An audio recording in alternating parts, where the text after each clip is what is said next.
This is Kyle Juszczyk, and you're listening to Nothing But Niners. This is Charles Haley. You're listening to Nothing But Niners.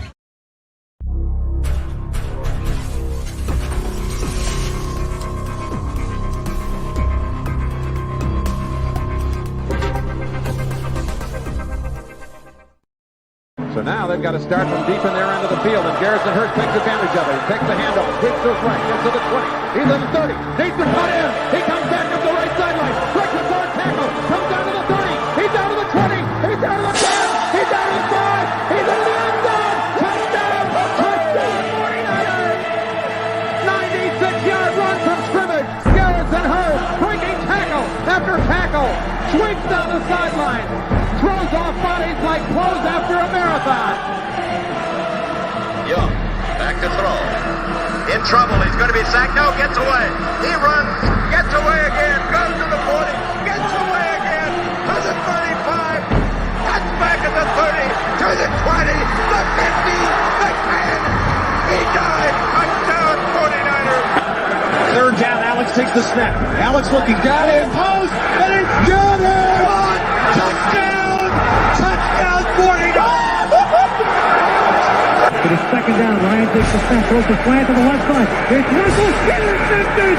The 49ers pick it, and Navarro Bowman is redemption. Navarro Bowman running it all the way for the touchdown. No greater redemption. The San Francisco 49ers. We can do whatever we want. Yeah. Let's go, faithfuls. Huh? Click, click, boom. What's going on, everybody? It's your boy Mike from the Nothing But Niners crew. We are back, guys. I am looking. Oh, look at my babies in the chat. Oh, not yet. Look at my babies in the chat. Look at my babies in the chat. Oh, shit, it's still going off. I gotta stop the alarm. Stop the alarm. What's going on, everybody? It's your boy Mike from the Nothing But Niners crew. We are back to have a fun, official preview show. And of course, guys, we are already in the belly of the beast. We're down in Charlotte right now. Okay. I got this poser over here. I got to be able to. Well, you're not a poser. You really are a Panthers fan. I have to say, my goodness. Yeah, you really are a Panthers fan since the day of inception for this team. All right. No, this is not a Sanders jersey. This is you. Yeah, that's the one. This is turn it down though. That was the purpose of you getting the remote. You turned it off? I couldn't figure out how to turn it down. It wasn't going down. There's a volume button on the side of the remote. No, Mike. Okay, so how do we get back to what we just had? Roku. Sorry, guys. We got a little technical difficulty. This guy is a college fanatic over here. And so he's going through withdrawals right now. This where you are? Not seeing his game. You got to go to Cheetah. It's on there. It's you on got to keep Roku? looking. No, this is mine. So guys, let's run through these formalities really quick. I apologize. This is going to be a fun show, though. I promise you guys. I'm going to tell you guys how we almost got killed on the way up here.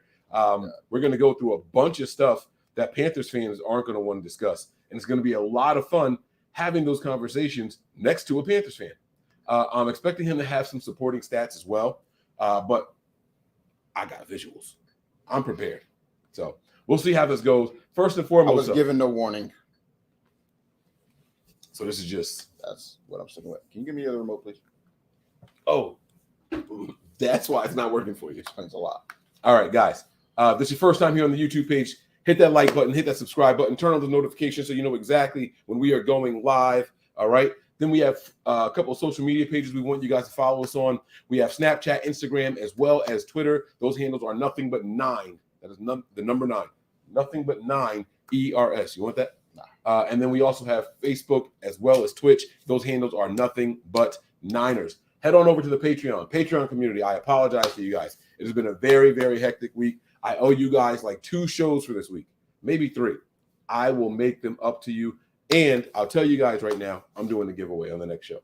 So if you guys are over there, if you're not, head on over patreon.com/NB9ERS. I am in a giving mood. And depending on whether or not the 49ers win tomorrow, I might give away 2 things.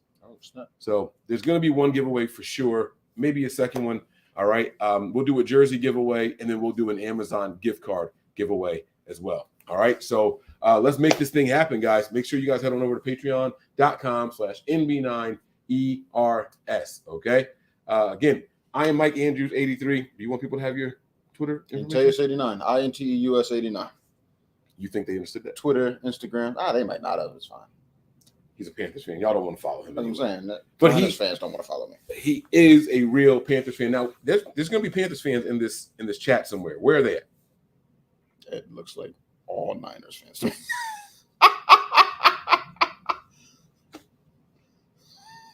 Niners for life. That's definitely a Niners fan. It's cool. It's cool. Keep moving. I was looking to see They're not here. They're not here. You ain't send nothing out to nobody but your Niners fans. It's cool. I don't. What do you want You me to ain't say? send me the link to share with nobody. It's cool. It's cool. What do you want me to say? It's cool, Mike. What you want? Nah, it's cool, bro. It's cool. All right. So, that's what I was supposed to be doing. I was supposed to be uploading. I got these pictures that we need to upload. Can you go get me one? Can you give me one of mine? Oh, you want one? Oh, please. I'll take either one too. It doesn't even matter which one. Make it be mine, Mike. Whichever one you see first. How's that? Well, you ain't even open your shit. So. No, I don't want one of yours. Please, sir. I want some more. He's gonna be so angry at me. You didn't want to open the box. You just ripped the cardboard on the side. It's taking more time. That is true. That is true. So, guys, we're having a lot of fun. All right, so let me start with the story of how we almost died. All right? You almost done. That this is true. It would require you to be awake. Well, no, you would have died too. But all right, so we're coming out here, guys, and I'm gonna be completely honest with you guys. Thank you, sir. Yeah. We're coming out here, and it's after 3 a.m. Okay, so we're driving down the road. We are probably 30, 40 minutes away from our destination, maybe. And I passed this car on the right side of the highway. Now, there's me counting this car that was sitting almost still and maybe 2 other cars on the entire highway. All right. And we are driving just fine. I go to pass this car and they just kind of gun it from the right lane. They just come all the way over from the right and they get next to my car. They don't pass me. They don't ride directly next to me, but they're like by my back door on the passenger side, which is the side of the car that he's on. Cool. You don't pay much attention to it at the beginning if you're not a paranoid person. But then as I'm driving, I'm noticing this person is staying with me everywhere I go. Every exit I take, they're getting off with me. I speed up, they speed up. I switch lanes, they switch lanes. This person was making it a point to stay behind me or next to me the entire time. Now, where we grew up,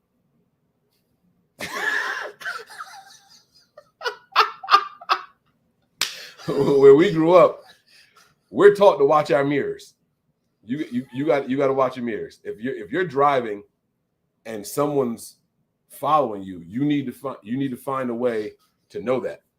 You have to have the wherewithal to know that. Even if I was completely oblivious to that, if that was not even my thought process, the fact that there were only 2 other cars on the road the entire time made this kind of obvious. With this person either tailgating me or riding right next to my car, no matter what speed I did. I'm talking 20 miles over the speed limit. I'm talking 12 miles below the speed limit and everything in between. They would not go anywhere. So we're driving down these roads out here heading to Charlotte, and there's like cones and express lanes. You can stay on the 4-lane side, or you can go to the express lane where it has the 2 sides on the left. I would ride next to the cones and then dip off to the side really quick. This person would come over. This is happening, I'm not exaggerating, for well over 20 minutes straight. How do I say this without incriminating myself now? I woke him up.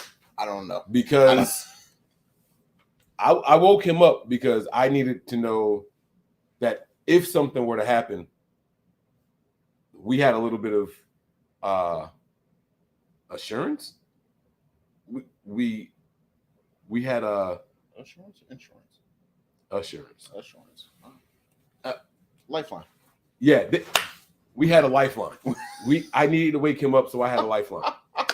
And so I'm telling him how this car is following us and everything, and he's looking a little bit. He's like, wow, interesting. And I just start talking, and I'm talking and then I hear snoring. He fell asleep. He fell asleep in the middle of this whole situation. Right. So I wake him up again. And he's like, is that car still following us? And I'm like, actually, he's up there. So what happened was, I told you guys about the cones that were in the middle of the road. I was all the way to the right. Well, let me invert. I was all the way to the right, and I dipped off to the left to get on the other side of the cones. So he couldn't make it. So I'm thinking this guy is going to leave us alone. The car speeds all the way up, and I'm like, we cool now. I was wrong, because at the end of the cones, the lanes come right back together. So he just waited. He sped up, knowing where it was going to end, and he did this again. When he asked me if the car was still following us, I said, no, he's up there. I need you to look at the taillights. He's like, yeah, it looks like a Buick. Looks like a Buick. Yeah. And I was like, bro, let me tell you how he got over there. I start talking again, and then I hear. I don't recall falling asleep after that one, but I guess if I'm asleep, how would I recall? No, this is not the time where we got away. I'm saying, oh, okay. This was the time I thought we got away. Anyway, long story short, guys. Very long story short. We went to go take our real exit. The car was still there, but there was construction. So I cut all the way across the lane. He was awake at this time. He stayed awake. And the car, the way we cut and finally took an exit, he wasn't able to make it fast enough. And the exit that he did take was going in the opposite direction. So then, you get going. But it was a very interesting situation. I'm not a paranoid person. I am a very cautious, but you disagree. No, I agree with that. I'm an extremely cautious, Yeah. pessimistic person when it comes to trusting other people. How's that? Yes. Does that make me paranoid? That sounds like a paranoid. It does sound like paranoid, but I actually get what you're saying because I know you. So I get your point. Right. So, I don't say I assume the worst in everybody, but I'm just cautious. You're definitely open to the worst occurring. Yes, that's true. That is true. So yeah, he said, damn, he slept on you. No, he really did. My man was out multiple times. Okay, but I started driving. I had been up. I worked the night before. Like, come on. So that was my introduction to the Charlotte game, guys. That's how when we cross into Charlotte, this is how we're greeted. And so Try to get strong. We've had a solid time since we got here. We're in a very nice unit here. Nice spot. People are very friendly. We went out, hit a couple of stores this morning. You do not want to try to order anything for delivery out here in Charlotte. They have really weird rules. Minimum order $100. Right. Like, what? Like, bro, it's a pizza It was shop. 2 people. Like, Yeah. I'm not ordering $100 worth of food. But we called, order pizza, and my man is like, oh, sir, we have a minimal delivery. So, yeah, how much? $100 for pizza? Like, he's like, yeah. Your other options are to use like DoorDash, Grubhub, and I think that might just be the way of the world soon. I think that people are just getting away. Like, you can order McDonald's on those sites now. So because it's probably more affordable than those individual places hiring drivers, insuring cars, and not even cars, because when I was a delivery driver, you usually use your own car. used our own car. Yeah, so which that's what these services are doing. People are using their own cars, but don't look at me. You chose that.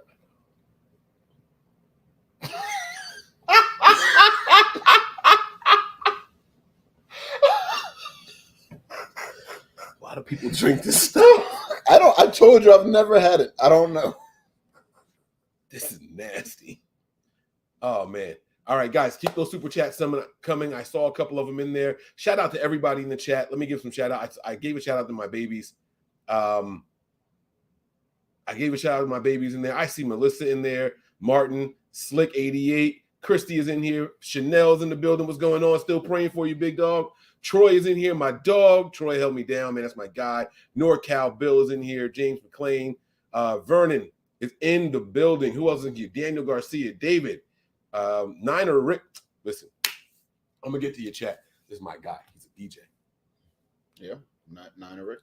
Like, I went to the game and he had his own like booth, big ass speakers outside in the parking lot, like pregame. Oh, so he was serious. Yes. Okay. Like, all right. Like the real deal. Like that was pretty dope. She in Charlotte this week? Are you? Is anybody in here in Charlotte for the game this week? Christy Marie says you was prepared. You damn right. You might get me, but you ain't gonna catch me slipping. It's gonna be a long day for somebody. It's gonna be a long day. Yeah, stay safe. So many shootings out here in the Bay. Yeah, it's all happening on highways too. Yeah, that's a thing. That's yes, a thing. $100 minimum for delivery. Yeah, pizza. It was a pizza place. It was a pizza place. Yeah, I wanted a pizza and we wanted 2 sandwiches, right? Sandwich each. Yep. It was pretty impressive that we weren't getting to $100. No, not at all. And so he's responding here to Niners for Life. It's kind of crazy that's how it works, you know. But it is what it is. You know, we managed. We use DoorDash. Shout out to DoorDash. No promo. But they held us down, and we got all of our food delivered by the same guy. Right? Yeah, the one dude had everything. All the food. Yeah. All right. I didn't even tell the people about how the dude took a picture of my car.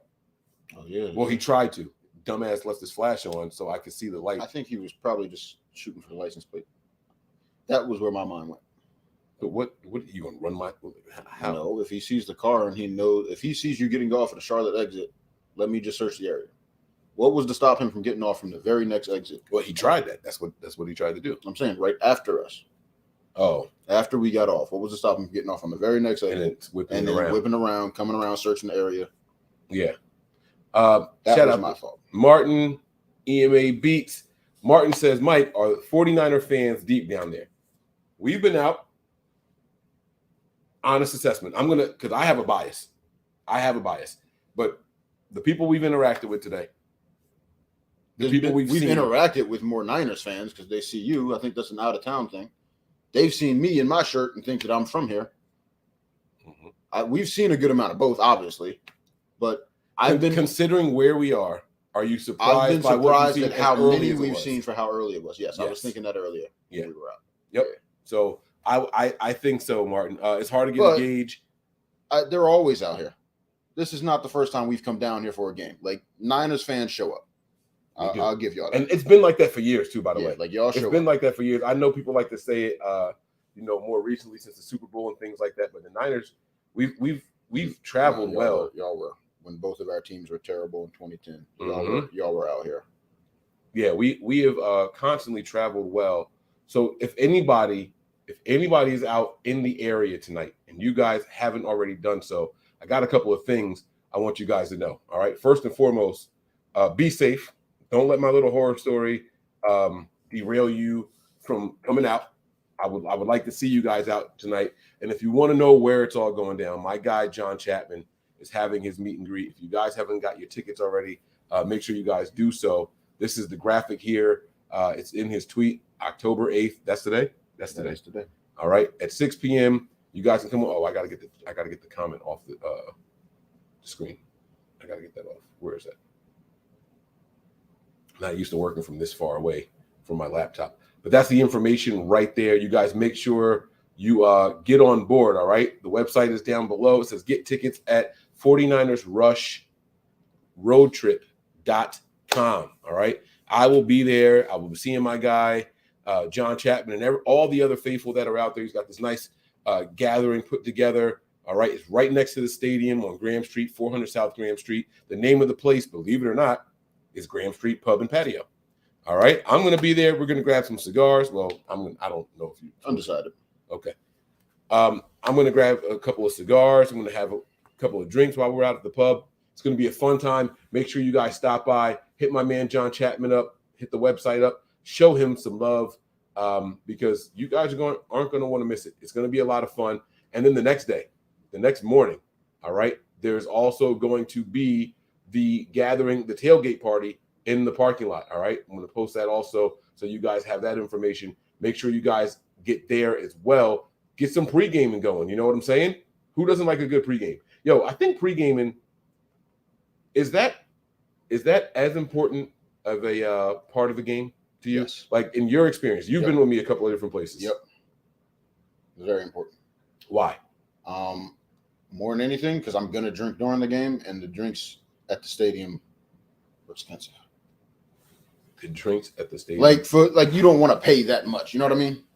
I can drink a lot more before the game. Does that make sense? A lot more affordably, and then then buy a few overpriced beers. Okay, so you mean like financially, like it just makes more sense to pregame. Now, I agree with that because it's easier to bring a couple of brews to the parking lot. You know, drink responsibly. Maybe even if you have some hard liquor, get it in your system early rather than later. And now, and you can relax a little bit. You know what I mean? And another point I'll make is, as a Panthers fan, we're so bad this year, especially first halves. You want to be as intoxicated as possible through that. So I can't let you say that. What do you mean? Because the Niner fans are one loss away from feeling the same way. I haven't watched y'all in the first half of any game, so I don't know that y'all are as bad as we are in the first half.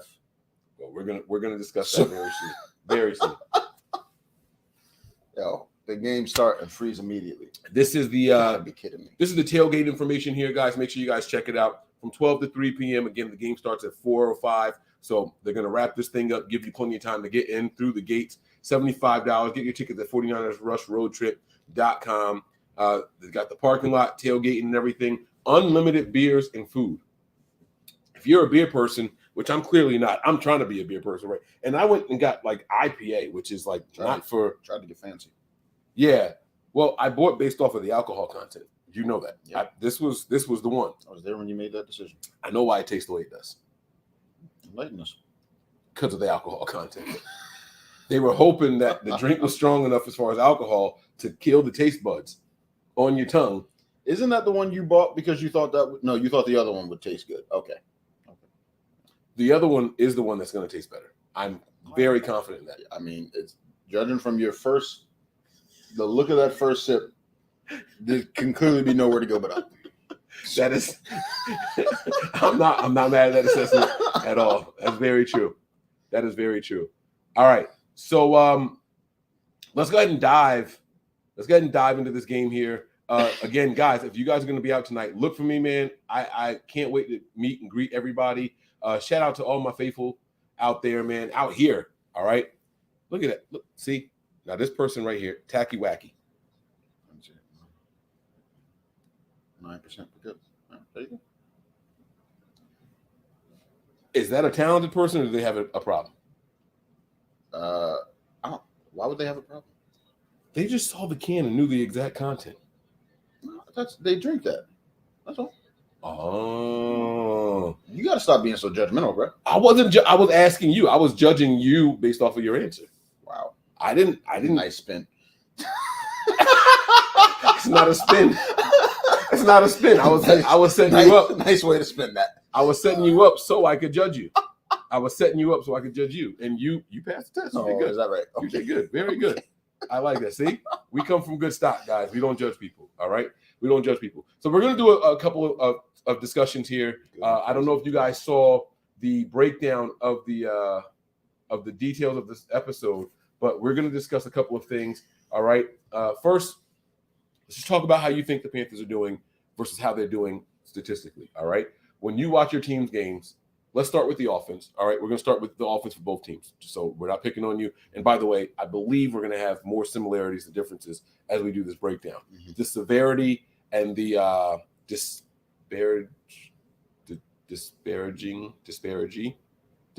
what's the word I'm looking for? I don't know. I heard you say, I don't even remember the first word you used. Disparity? Is that the word? I don't know. Continue. Skip it. How much our strengths and weaknesses align, how severe they are, we'll discuss that. Not going to be much variance is what you're getting at. No, that's not what I'm saying. Okay. Well, it's okay. I thought you were saying on offense. Like, let's say you say our quarterback situation is bad. I'm going to say our quarterback situation is bad. You might think yours is worse, and so there's not going to be much variance. No, because you could think y'all are a 10, and I could think we're a 12, right? Or 10 and 37. You're not going to hear 10 about anything on our offense. All right, so let's get to it. So let's start with what I think to be both teams' weaknesses, and that's the offense. Mm-hmm. The offense in general. We have a phenomenal supporting cast around Jimmy Garoppolo. George Kittle. Teams would kill to get a tight end like George Kittle on the team. Absolutely. Deebo Samuel. I would say 22 teams in the NFL would prefer him over their top wide receiver. I don't I'm not prepared to answer that. No, that's fine. I don't know the top receiving option on most teams right now. That's fine. That's cool. Brandon Ayuk, first round wide receiver pick, good route runner, strong hands. Ayuk was the first round pick? Yes, he was. Did not know that. Yep. And then just the genius that comes with Kyle Shanahan's play calling ability. Mm-hmm. Jimmy Garoppolo seems to have, whoever the 49ers quarterback was going to be this year, seemed to have a lot of support around them. Yet, the Niners offense is very stagnant. They can't really seem to get anything going outside of, I saw that comment. They can't seem to get anything going outside of the scripted plays. That's where we struggle. How's your offense? And tell us where you struggle. We struggle at quarterback, like more than anything. Like Baker is holding us back. The batted passes, and I get like that's something to do with the line engaging, but the line is probably the best we've had in years. The supporting cast, similar, good, right? Love DJ Moore, love Christian McCaffrey. There's lesser known dudes that are good when they can get the ball in their hands. It's just getting the ball in their hands. So it's the biggest struggle is Baker. Baker is holding us back, and then play calling doesn't help. When we do have sustained drives, a lot of times it's either the defense basically playing prevent, so you can get a bunch of chunk yardage to let you move the ball real quick, or we're helped by penalties in a big way. So there's been no consistency on offense, and it freaking sucks. I understand that. Now, I just pulled up the stat here. Total team offense. We're going to start with yards. The Panthers have – because I was about to say, look, we're at the top of a list. Except it's backwards, yes. So the Panthers are ranked 32nd with 262 yards a game. But the Niners are only ranked 9th with 324 yards a game. 32 seems generous. It can't. Yeah, I know. Does it feel that bad while watching? Yes. So this is my cousin. This is definitely not my friend. This is my cousin. This is my cousin. I've known that for years though. That's cool. So Mike's first craft beer. It's not my first craft beer. This thing is just nasty. I'm still stepping over that comment. All right. So both teams are struggling. We're both in the bottom 10 of yards per game, right? But let's look at the passing yards. Let's see how they rank in passing yards per game, okay? Let's see if we can find out if it's offense, if it's passing, if it's rushing. All right. The Panthers. We're not last? You guys are. Yo. Congratulations. The Panthers are. But in fairness, those two teams barely throw the ball at all. I get it. I mean. Yeah, I get it. It's where you are. Yeah. You know? The Panthers are 29th in the NFL with 166 yards a game? Yep. Passing, while the Niners are 4, 5, 6, 7th in the NFL, like from the bottom. So you guys are 29th. Am I crazy for thinking that every team should 29th. Average 250 at minimum? Is that too much? I don't think so, because I think through 4 games, it's a realistic expectation that your team should be at 1,000 passing yards for how much of a passing league this is. What's the top team at? Especially with what you don't want to see that yet. What's the middle of the pack at? Hold on, wait. Let me just before we get we're gonna get there. I feel the anger. You're supposed to be representing. We're at 664 for the year in 4 games. The Niners are what's 732 from 7?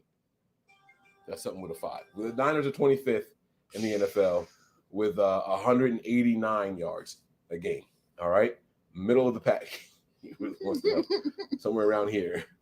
241. 241. That's the Colts. Okay. The top guys are at over. And everybody saw what the Colts did on Thursday night. So why isn't my offense better than theirs? That's through 5 games. Fair enough. That's through 5 games. Why isn't my offense better than theirs? Wait, no, but you are. They have a whole game.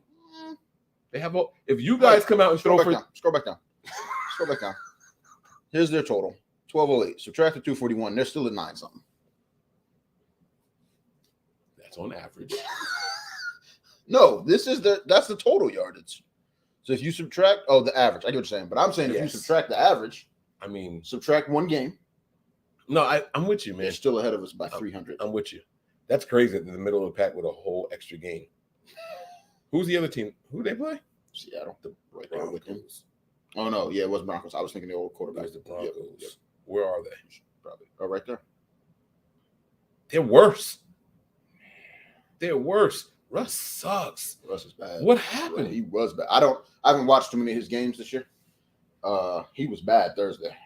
Holy smokes. And I don't know how he looked against y'all, but no, he looked just as bad. We just were worse in that. Hence our issue. She's smart. Melissa's offensive smart. production. Because it's true. Melissa is smart. And we're going to do a call-in. We're going to do a call-in part at the end just for entertainment and things like that. Let people call in, vent, give us some predictions and things like that. All right, so let's talk about rushing. I believe that the rushing game would most likely be the strength of both of these teams.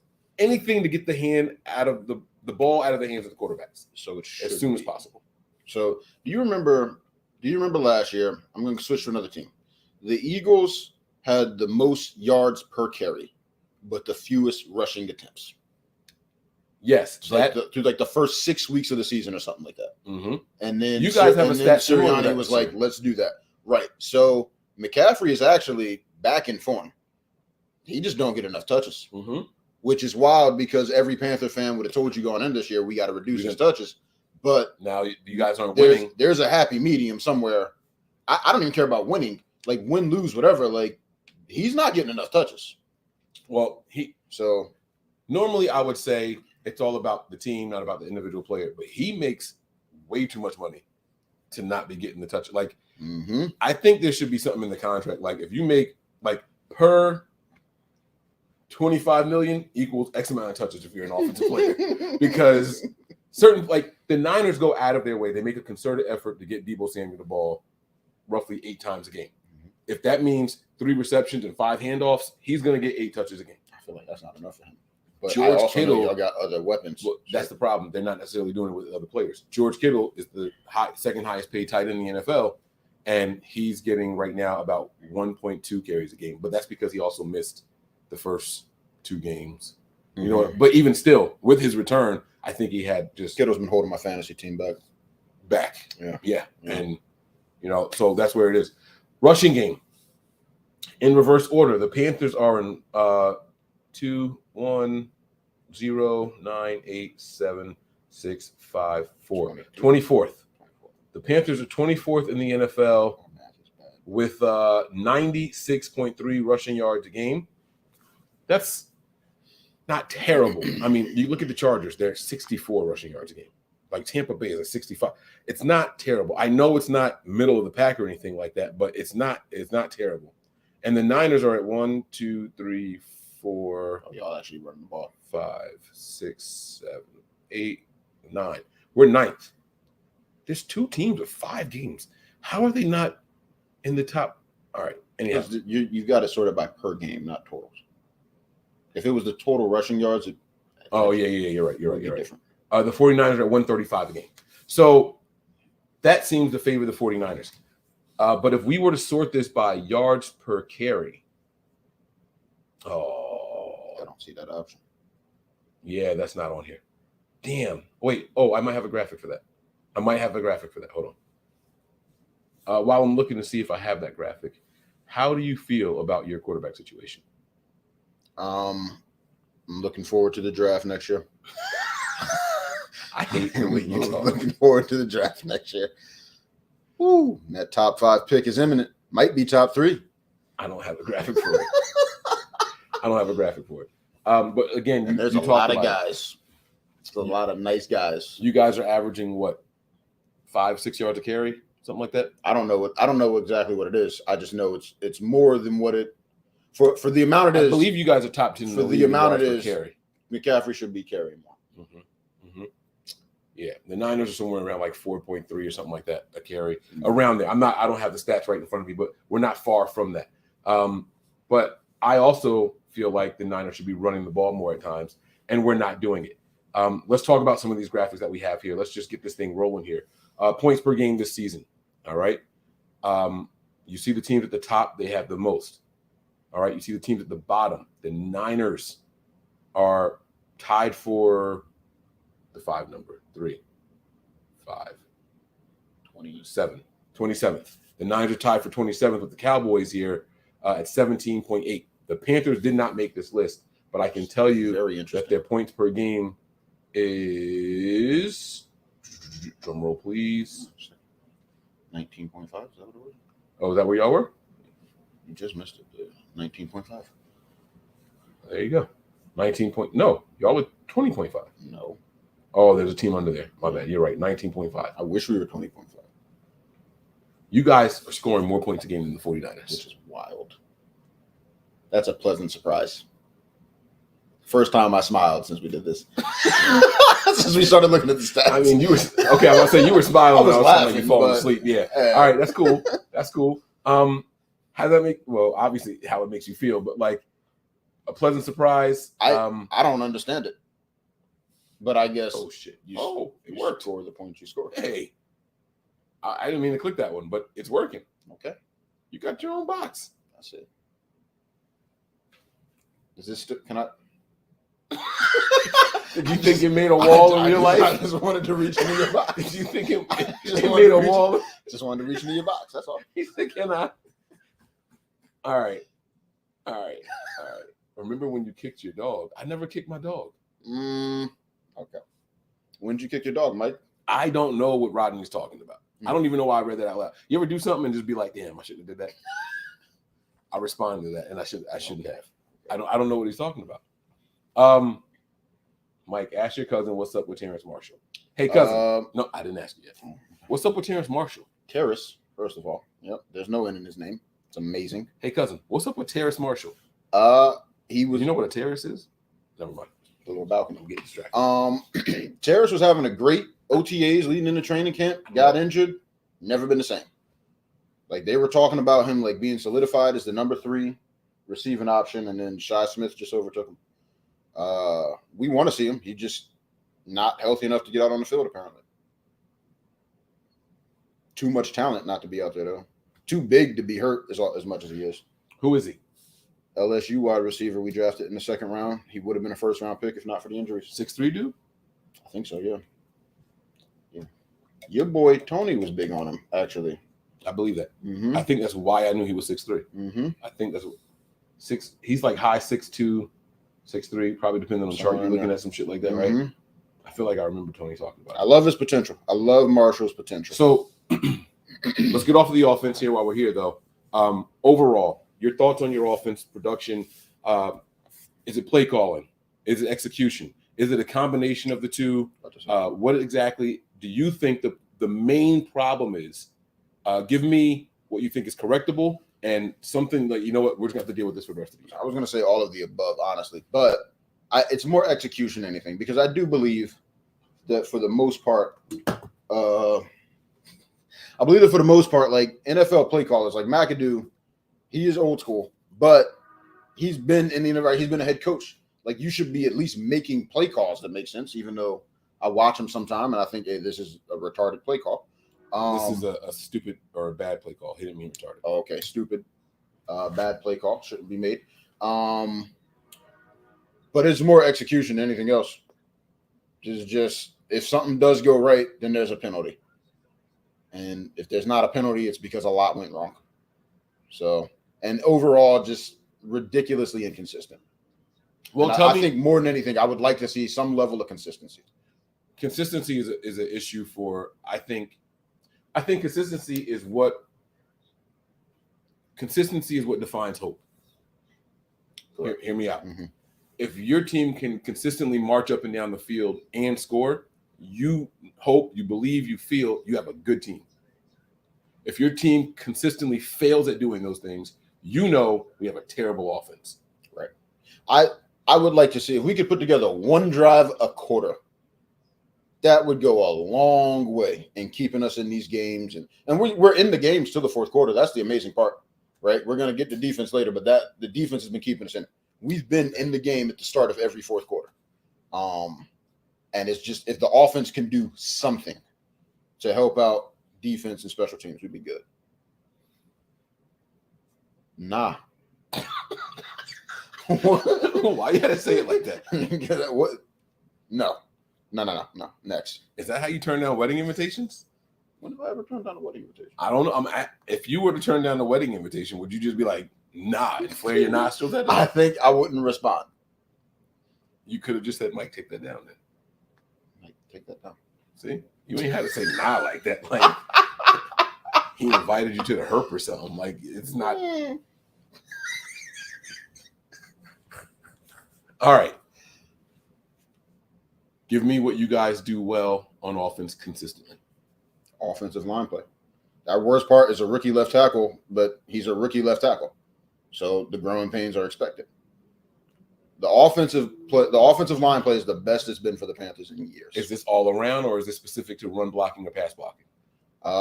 It's more the run blocking, right? Because I know that with offensive line play, and I don't know all the details, but I know there is a way to engage the defender to keep them from getting their hands up in passing lanes, right? So as much as I like to blame Baker for the bad at passes, I feel like there's more the O-line could be doing on that front. Interesting. So found one, and I don't know. This is the one I've been trying to put on. I was putting it on for you. This is wild. It's 0-0. What do you Why mad does it at? work for you? It didn't. You didn't see me reset the whole thing? Utah got a running back. I think he was injured last week, but Tavion Thomas is nice. Okay. Yeah. I'm never trusting a Utah back again. I don't know what that means, but okay. You know who Joe? Never mind.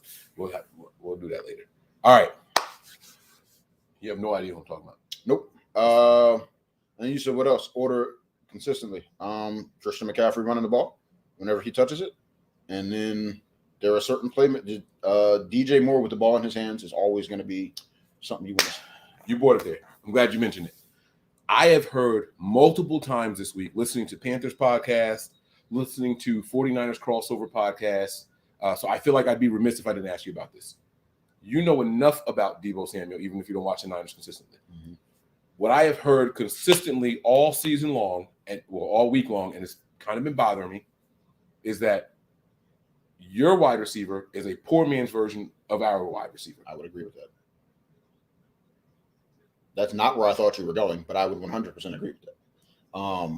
Because the question I was prepared to answer was basically that I don't like that. Deebo has always had a better offensive mind getting him his touches than anything DJ Moore has had since he's been in the league. So I thought you were going to ask me who I thought was better, and I was going to say Deebo. No, I wouldn't ask that. But it's like the touches he's getting are better touches. They're better quality touches. Right. And it's more, frankly. There are more touches that he's getting. Wait, more? No. Stop it. Okay. All right. I was making. It dawned on me as soon as I said it. That's why. 1-0. Yes. Lowercase then. Yeah. I got you. Deebo gets touches above what DJ Moore gets. Gets a higher number of touches than DJ Moore. All right. I think what the Niners do. All right. Oh, wait. I wanted to ask you. You said your offensive line. You said that you believe you're not sure how to assess the pass blocking. Right? When I say pass blocking, I don't mean like passes getting batted. No, you mean opening holding long enough for him to protection. find his open man. Yes. He's actually had time. It's been a pleasant surprise. So the offensive line has time and they run block well. Wow. Mm-hmm. So this is going to be a nice little challenge for the Niners. Okay. All right. That's good to hear. The run blocking could stand to be better. Like there's not always that consistent push that you want. Right. I'm probably, what's the word? My mind is probably clouded by thoughts of Christian McCaffrey creating his own. You know what I mean? And that's the thing. He can get skinny very well. So the run blocking may not be as good as I like to think it is. So I'll back off a little bit there. But Baker has time to throw. Okay. He's just short. Okay. And that is an issue. That becomes an issue for quarterbacks after a while, and that's why teams like to draft these tall-ass guys for no reason. Mm-hmm. But it is what it is. I think that there is a way to learn how to throw. What would you say is yours if you're ranking? What we do consistently on the offense. Mm-hmm. Not saying that we do it well, but we run the ball very consistently. You're going to see a 3-yard run here, a 4-yard run there, a 1-yard run, a 27-yard run, and then back to the 3, Sounds like a to the Shanahan 1, offense. to the 1. Yeah. We do that very consistently. The offensive line opens up multiple holes for the running back to find. My issue is I don't think the running back always takes the right hole. But it could be by play design. I'm not in the huddle to know exactly if they were told a specific gap to go through. You know what I mean? But I know when I go back and I watch the all 22, I see the cut-ups online, things like that. There will be bigger openings. And I think they can gain a few more yards if they were to take that option, that gap instead. You know what I mean? But it doesn't happen all the time. And so we still get positive plays. It'll be a 3 or 4 yard gain when I'm thinking, damn, we could have got 7. Right. So it's not enough for me to be upset about it. You know what I mean? Other than that, we sincerely don't do anything consistently. And when I say that, like even our guard play has been pretty consistent. Our center play has been actually pretty good too. Our tackle, we lost Trent Williams for a couple of weeks, so y'all won't have to go against the best left tackle in the NFL. When he first went down, we brought in Jalen Moore. He was terrible. They pulled his ass right away. Put someone else in, but then he had a nice bounce back game. I can't call anything consistent. We saw the good, we saw the bad, and we're hoping for something to even out there. We have this other guy named Spencer Burford. He looked pretty good all through preseason, looked okay week 1. Week 2, I thought he still was okay.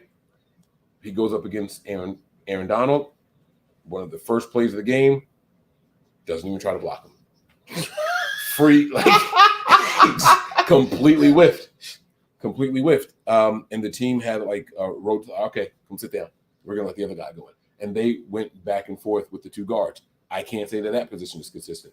Aaron Banks, our left guard, is probably the most consistent player on the 49ers offensive line right now. And he's a second-year guy. Oh, wow. So you know, take it for what it's worth.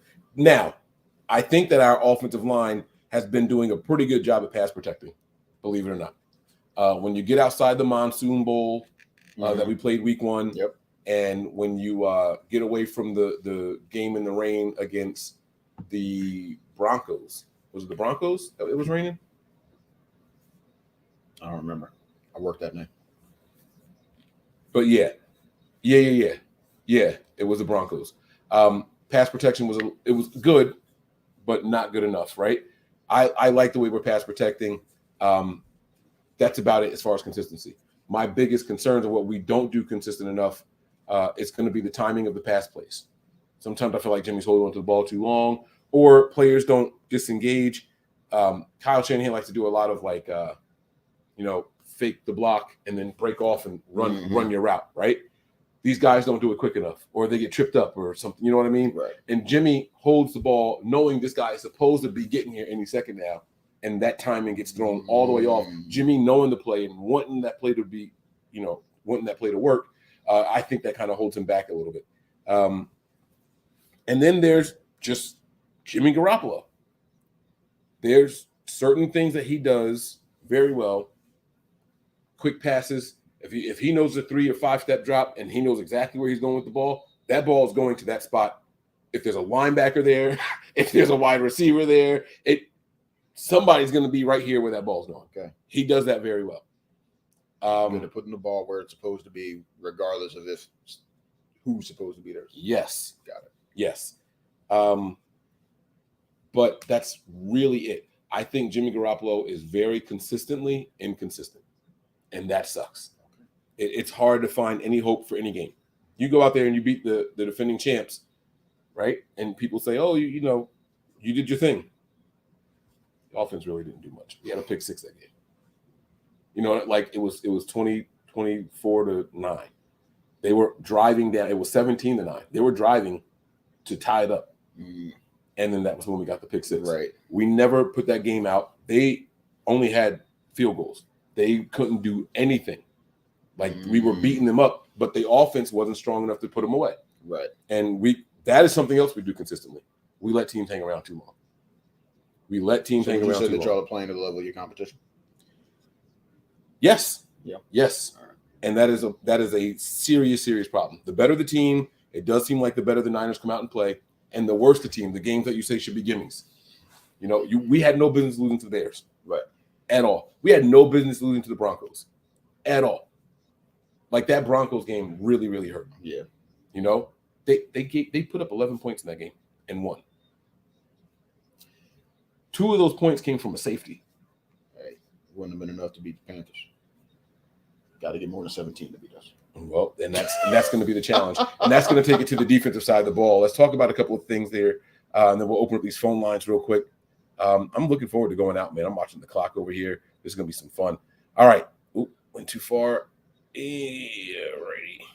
Oh, I was supposed to upload that. Here we go. Huh? That's my phone. Largest run pass. Oh, that's what I was supposed to be doing. First downs. This is something that the Niners do consistently. That's what I was saying this before. Look at that. 65% of the time, the Niners run on first down. Like that. No. To be clear, we made a concerted effort to pass more on first down this last game. You think it's too predictable? Oh, that's how much y'all, despite that. Okay. We lowered that number significantly in this last game.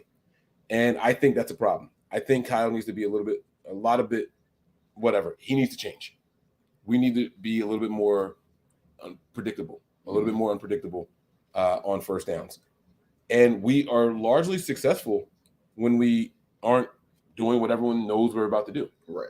So it's a matter of the head coach not outsmarting himself sometimes. It doesn't mean you come out and just run every play all the time. You know what I'm saying? Mm-hmm. So I am excited to see what we do this week, see how we mix it up a little bit. Hopefully you guys are studying the last game a lot because we just won and not the game that we lost, and say they're going to do more of this instead of that, and then we can catch you guys off guard. I have no idea what the Panthers are ever doing. None of it makes sense. Not with this coaching staff. I got you. All right, so we do want to move on to the defense here. I clicked the wrong thing again. All right. Top defensive lines. You told me your defensive line was really good. I don't think I said that. When did I say that? You said our defense keeps us in games. And so I didn't say the D line was really good. So you guys have a good secondary? Very good secondary. Is your secondary better than your defensive line? Absolutely. Although our top safety is injured. But yeah. That's interesting. I would still say our secondary is better than D line. That's very interesting. Because we've got Burns. Love Burns, obviously, wearing his jersey. He's got no help on the other side. And in the middle, Brown and Ioannidis are not consistent enough. I would not be telling you. I never told you that D-line was great. No. I thought, well, you talked about I might have talked about Burns because Burns gets consistent It's not pressure. even Burns. It was the way you were talking about your defense. Defense keeps us in games, da-da-da-da-da. No. And That as a Niners fan. That is the play of our secondary, and the linebackers have stepped up this year. As a Niner fan, if our defenses are good, it's because our defensive line is great. Usually the Panthers are the same way. And so when you said how good your defense was, I just assumed that your defensive line was improving the play of your secondary. It's the other way around. Are you guys getting coverage sacks? The few sacks we get, the few sacks we get, Burns is just working by himself. The whole team has 6 sacks. Burns has 3 of them. Oh, wow. Burns is just putting in work. And then sometimes you get Luvu blowing up everything. The one thing I didn't like about this graphic here is that this doesn't tell you what metric. This is based on defensive lines. It's not even total defense. It's just the defensive line. And I saw a lot of people sharing this, and here I am putting it up on our show. But I didn't like this because So what is this based on? Is this sacks, pressures? It's just says next gen stats. And defense? Nothing. There is no other. I tried zooming in to see what this top thing said up here. Just says next gen stats. There's nothing here. You still decided to share it. Well, I wanted to Just share all at it the because top. of my disgust. I'm an equal opportunity hater and appreciator. I share it all, I told you I didn't like the comparisons to Debo and Moore, and you know what I'm saying. Like I didn't like those comparisons, and you were like, "Yeah, that's him," and I was like, "I don't like that." I wasn't coming here to praise that. I didn't say it was him. It's a poor man's him. Somebody had to comment that DJ hadn't gotten more than 4 touchdowns in 1 year. That's one of the main reasons I say it's a poor man's Debo. Right. DJ can't, and it's not on DJ. It's the play calling in the red zone. Like he can't do it all on his own. Hey, am I crazy to say that Daniel Jones is a poor man's Josh Allen? Josh Allen. Yes, I'm crazy because Daniel hasn't. It's weird to say this. Daniel hasn't shown anywhere near the consistency that Josh. Because That's Josh why was he's a poor man's consistently version getting of better. Debo Samuel consistently gets the ball. Moore doesn't. Correct. So how Daniel Jones has not improved. Daniel Jones is the same player now that he was when he entered the league. You disagree? He might be a little better because he's got experience at the speed of the game. I don't watch him closely enough, but the times I've tuned into him, he looks more competent than what people give him credit for. That's not a lot. It's when I'm in the group chat with Pops and my brother, and they're like, our game is on and we talking, and I want to shoot some shit back. Niners aren't playing till later. It's 1 o'clock over here. You know what I'm saying? I haven't seen much improvement personally. And my that's to me is the main. I would not call him a poor man's Josh Allen because Josh has got better each year he's been in the league. Panthers and the Niners made a list here. We're going back to the offense. I should have went through this list a little bit better. Teams with the best red zone touchdown percentage this season. We made a list, but for the wrong reasons. Don't get excited again. All right. The worst teams in the NFL. The Broncos are 32nd. The Niners are 31st. Seahawks are 30th. And the Panthers are 29th. Y'all are ahead of us in something else. We're tied for 29th. You want to say 28th to make you feel better? You put the Raiders at 29th? We can do it that way too if you want. I hadn't even thought. Yeah. See? Yeah. 28. There you go. What's the problem in the red zone? Baker. You guys have a 6'4" receiver. I feel like we get down there and deliberately turn the ball over. Shifty running backs. We get down there and deliberately turn the ball over. Here you go. This drive has been fun, but here, you guys can start going the other way now. Like Russell Wilson. Enjoy it. Yeah. That's bad. Yep. That's bad. Yep. That's how it feels at this point. The Niners have had a couple of turnovers in the red zone, but I don't know why the percentage is so low. I see this. It doesn't feel this way to me. It doesn't feel this way. Faithful, you guys let me. Oh man, we got the sex bots in here. Y'all ain't telling me nothing. Where my mods at? Y'all supposed to be blocking these people. Anybody out there got wrenches? What are we talking about here? Not sure. We were talking about how bad. So what makes y'all so bad in the red zone? Yeah. Oh, I wanted to ask the faithfuls out here. What are your guys' thoughts on this, man? Like the Niners are the second worst team in the NFL with it's red zone touchdowns. That's why. Mm-hmm. I'm thinking this is red zone scoring. I'm gonna say we get out 3. I'm about to say we like 50% of the time we don't turn it over and we kick a field goal. That's bad. I'm estimating. It's not that bad. Okay. It's not 50%. It's more often. Right. But when they say we got a lot of red zone turnovers. Yeah. We got a lot of red zone turnovers. We get down there and it's just like, well, we did the job, so here you go. Like, no, you're not done till you actually got the 6 points. But okay, I guess if you're ready to quit, I got you. I see this emphasizes touchdowns. I wasn't paying attention to that, so that's pretty cool. Oh, I saw that. Des says the next gen stat is based on the next matchup. So I still don't quite. What does that mean? I don't know. I don't understand that. Like, was that a fantasy prediction? This defensive line is going to do good against your offensive line? Because there's no way they're going to do better. Is that what they're thinking? No, because last week was going to be our best defensive line performance. That game against the Rams, we bought 7 sacks. Like, oh, maybe it's if y'all could do that against the Rams and the Panthers are so lowly. I don't know, but we do need to get more touchdowns instead of field goals. You know, we've had a field goal blocked for a touchdown. I don't know if we were quite in the red zone there. We were close to it, though. Obviously, we're kicking a field goal, right? We had a blocked field goal for a touchdown. We had George Kittle last week with a touchdown pass, but one of his feet were out of bounds. Like, it was just so, like, it's little stuff like that happens all the time. Is this frozen? There's little stuff like that happens all the time that just stops the Niners from getting in the end zone. I only put this game on here because I wanted to keep watching this. I know. Oh, you got the remote now. Wrong thing. Come on, click it. Here we go. Oh no, we did this one already, right? Yeah, we talked about this. We talked about that already. All right, so let's get back to this defense here. You talked about it already. What did your defense do well, and what did they struggle with? I Burns is the only consistent pass rush. And Damn it. even that, I guess I'll ping pong here. He sometimes drops into coverage, which it isn't his skill set. My issue with it is if he's your best pass rusher, keep that man going forward. I don't want him dropping back. Okay. We just don't have enough push coming from anywhere else. Other than that, Frankie Louvu has stepped up big time since he's gotten the role as a full-time starter. Splash plays left and right. He had the scoop and score last week against the Cardinals. And then the secondary, J.C. Horn, you would not know at all that he only played in 3 games as a rookie. Like, he's playing out of his mind. And then we've got a lot of people were high on that kid. Yeah. I still no, I can't say that. Never mind. I'm glad we got him. And the rest of the secondary, like Dante is his normal inconsistent self, Dante Jackson. CJ Henderson he's not been what we want. He looks better than last year, but when you get a top 10 talent for a 3rd round pick, I'm still giving him the benefit of the doubt right now. Like, just, you still got time. And it's so bad for everybody all around. Like, not just like the whole team is so bad.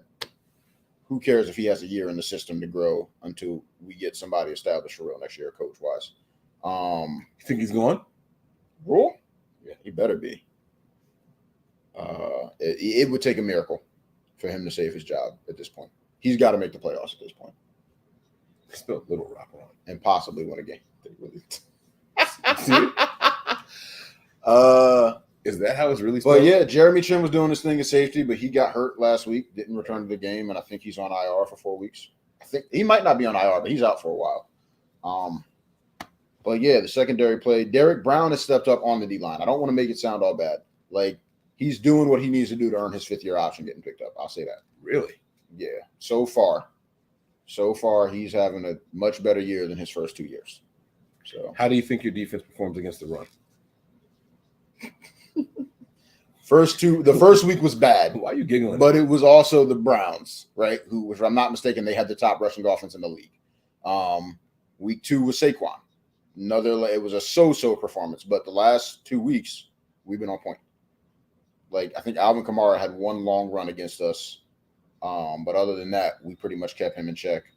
And the Cardinals' run game, they didn't do much at all last week, so we've stepped up significantly. But that's been a combination of the D tackles getting right, filling their gaps, and then the linebackers stepping. Like I said, Frankie Louvu has been everywhere. Gotcha. So he's been a pleasant surprise to pluck him from the Jets last year and give him his extension this year, and he's doing his thing. I understand. I get you. Yeah. As far as the 49ers defense, this is going to sound like I am saying this just to say it. And I swear to you, this is no homer. This is no bias, no favoritism.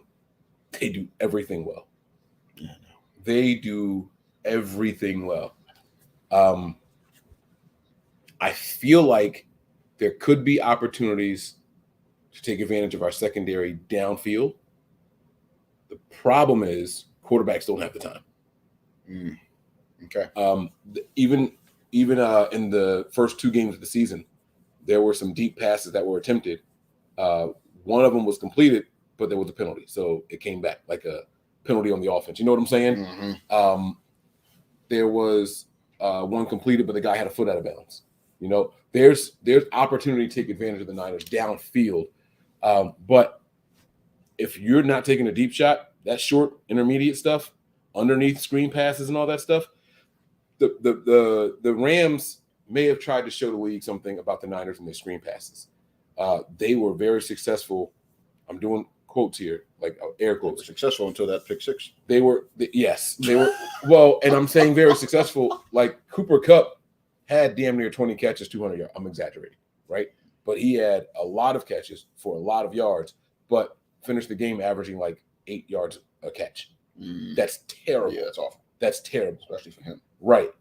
No touchdowns. So the screen game, teams can use that against the Niners, but do you want to screen all game long? How often do you want your linemen running downfield? Right. You know what I mean? I mean, eventually, y'all are going to do what y'all did against the Rams.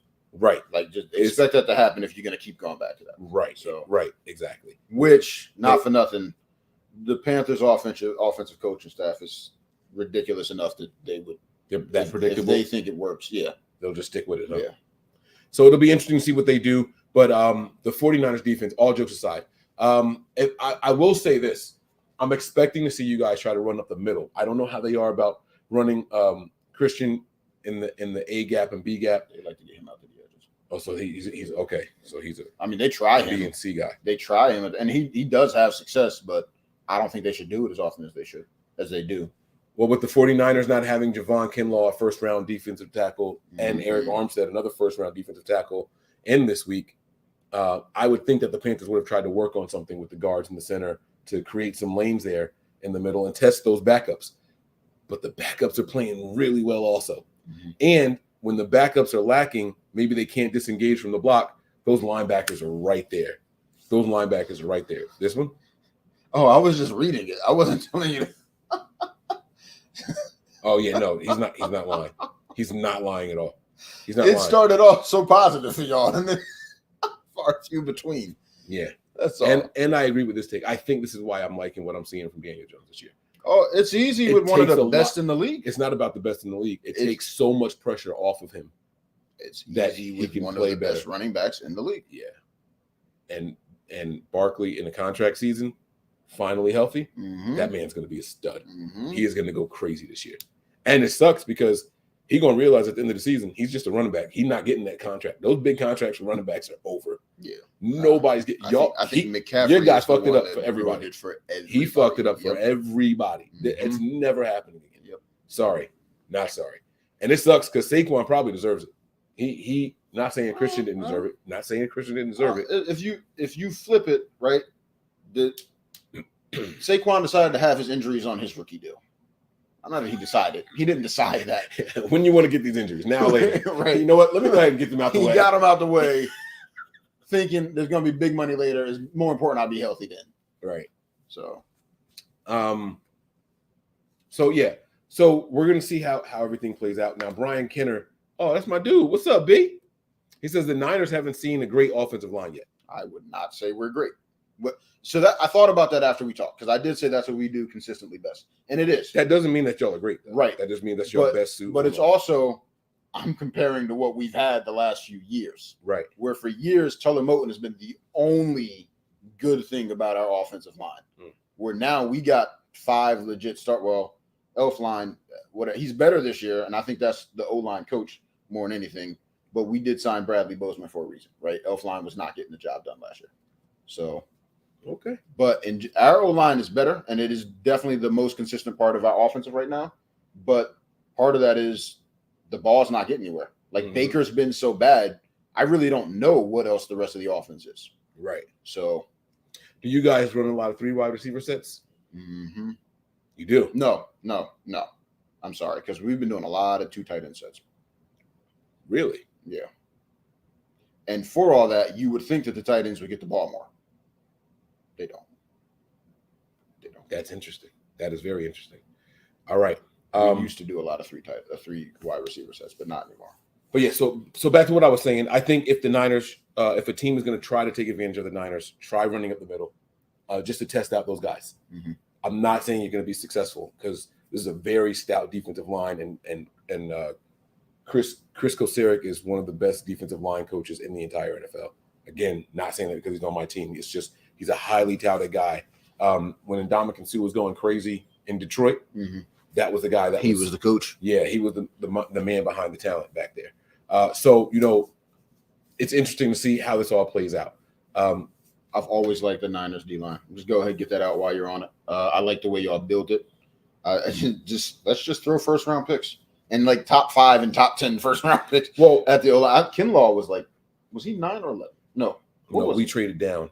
Oh, y'all traded down. Traded down. Yeah. Where were y'all originally? I think it was originally 11, and then we traded down to like 13 or some shit like that. Okay. And picked up.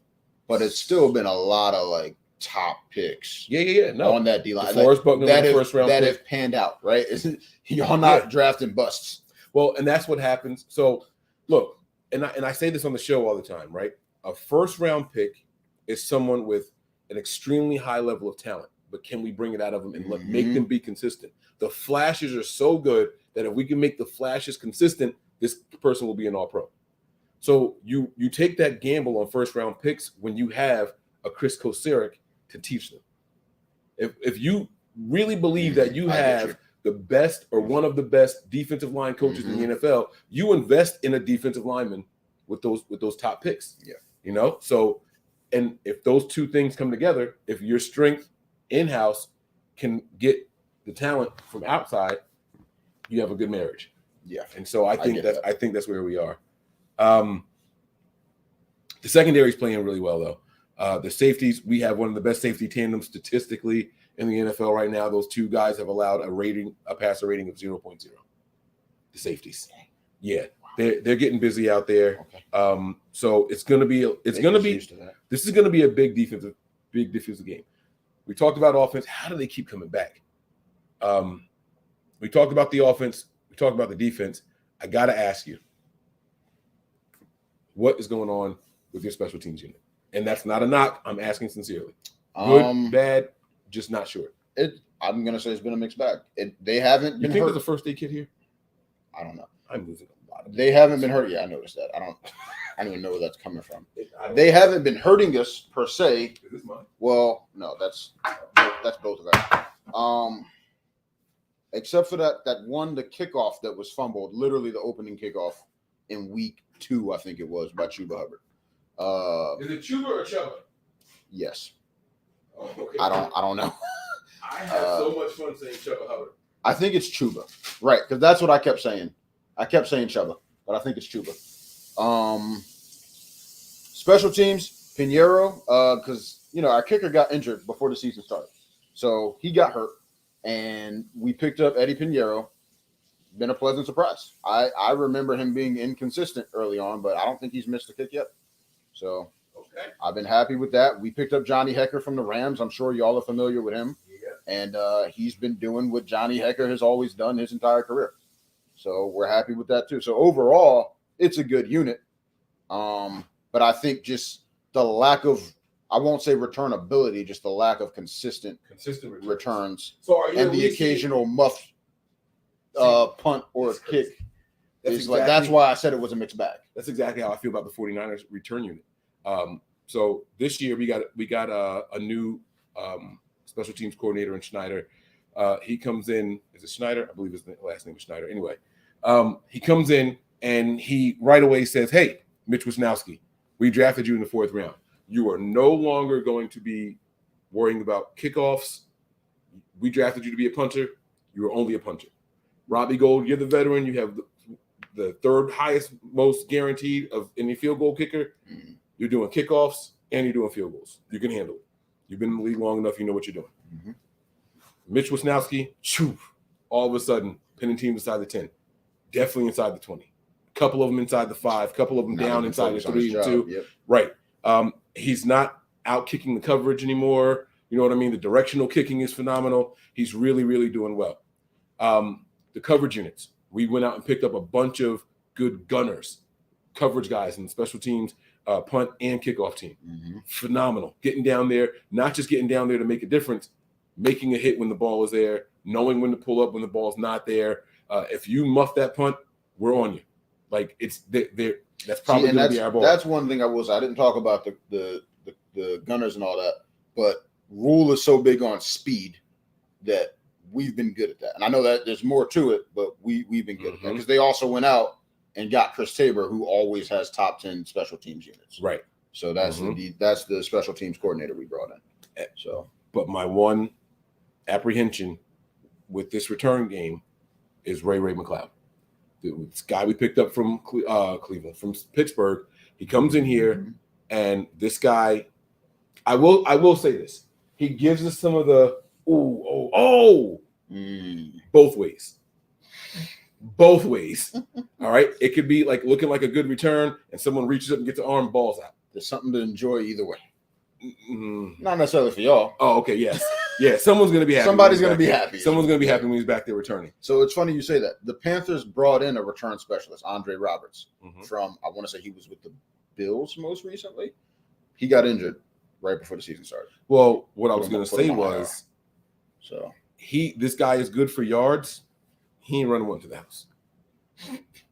I don't know if he even has a return for a touchdown, even in time with the Steelers.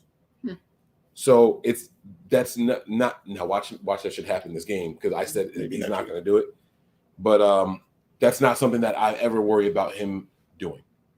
You know what I'm saying? Mm-hmm. So I don't think that's something we have to worry about here. But overall, how do you think this game is going to go? We're going to open up the phone lines, guys. You guys can get ready to call in. I'm going to go grab the Bluetooth. I know you guys are going to make fun of me and my beeping. Give me a score prediction. Give me how you see this thing playing out overall. So it sounds like we're two evenly matched teams. Right. Strength for You always ask me for a score prediction when we do these things, and you know I'm bad at those. But I expect a low-scoring affair. I think this game more than anything is probably going to come down to coaching. Like you can't really bank on one lucky break on the offense for either team. And I trust y'all's coaching staff way more than I trust ours. So I think that it kills me to say this, but the Niners win a close one, 17-13, 20-17, something like that. Bullied by the chat? No, I haven't looked at what they're saying at all. No, because somebody put in there 30 to zip, like being ridiculous. But I do think the Niners are going to win a close game, and I think I told you a race to 13, but really, it's with the Panthers, it's definitely a race to 17. Right. Yeah. Because what is 1-24, something like that. Matt Rule is if the team scores over. See, now I think it's going to be a one-score game. I think we lose by one score. So I'm not going that far. Interesting. All right, let me get this number in here. Let me send Melissa the link. She's going to join. She likes to join with audio, share her insight. All right. This is a part of the show that I look forward to. I like hearing from the faithful. I want to hear from you guys if you're out there today. You guys got questions? You want to know where we're all getting together and everything? What is Wade doing? Look at him, this guy out here. Look at y'all.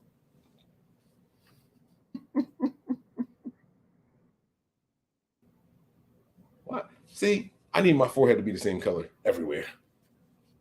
This is not doing it for me. This is not doing it for me. You pointed that out earlier, and it's been bugging me. I didn't look. It's been bugging me. It's okay. I bought a lot of stuff today. All right, I sent Melissa the link. When she jumps in here, guys, we'll get Melissa on, then we'll open up the phone lines. What I don't want happening is a bunch of the beeps and stuff in the background once I send her that link. So we'll wait till she comes on. We'll let her give her thoughts. I see a lot of the score prediction, 17-14 Niners. That feels about right? I don't know if you remember when we were doing our picks. We took the under for this game, and it was only 39.5. How are we getting to 14? Y'all? What's that? 2 touchdowns. What are you talking? Are you drunk? Oh, yeah.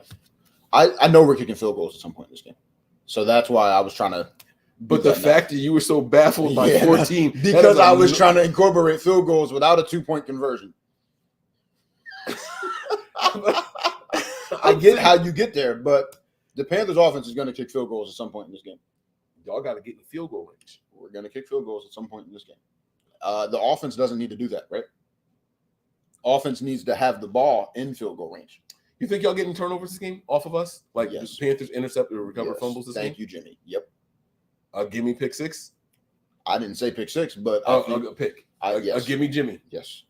I think. Oh, hashtag gimme Jimmy. That's it. Oh, let's go. That's a good one. It's your team. You do you, bro. Oh, you saying because it's negative? I shouldn't say it? I don't give a shit. I don't care. Everyone's been trying to come up with some phrase for when Jimmy can't see the linebackers.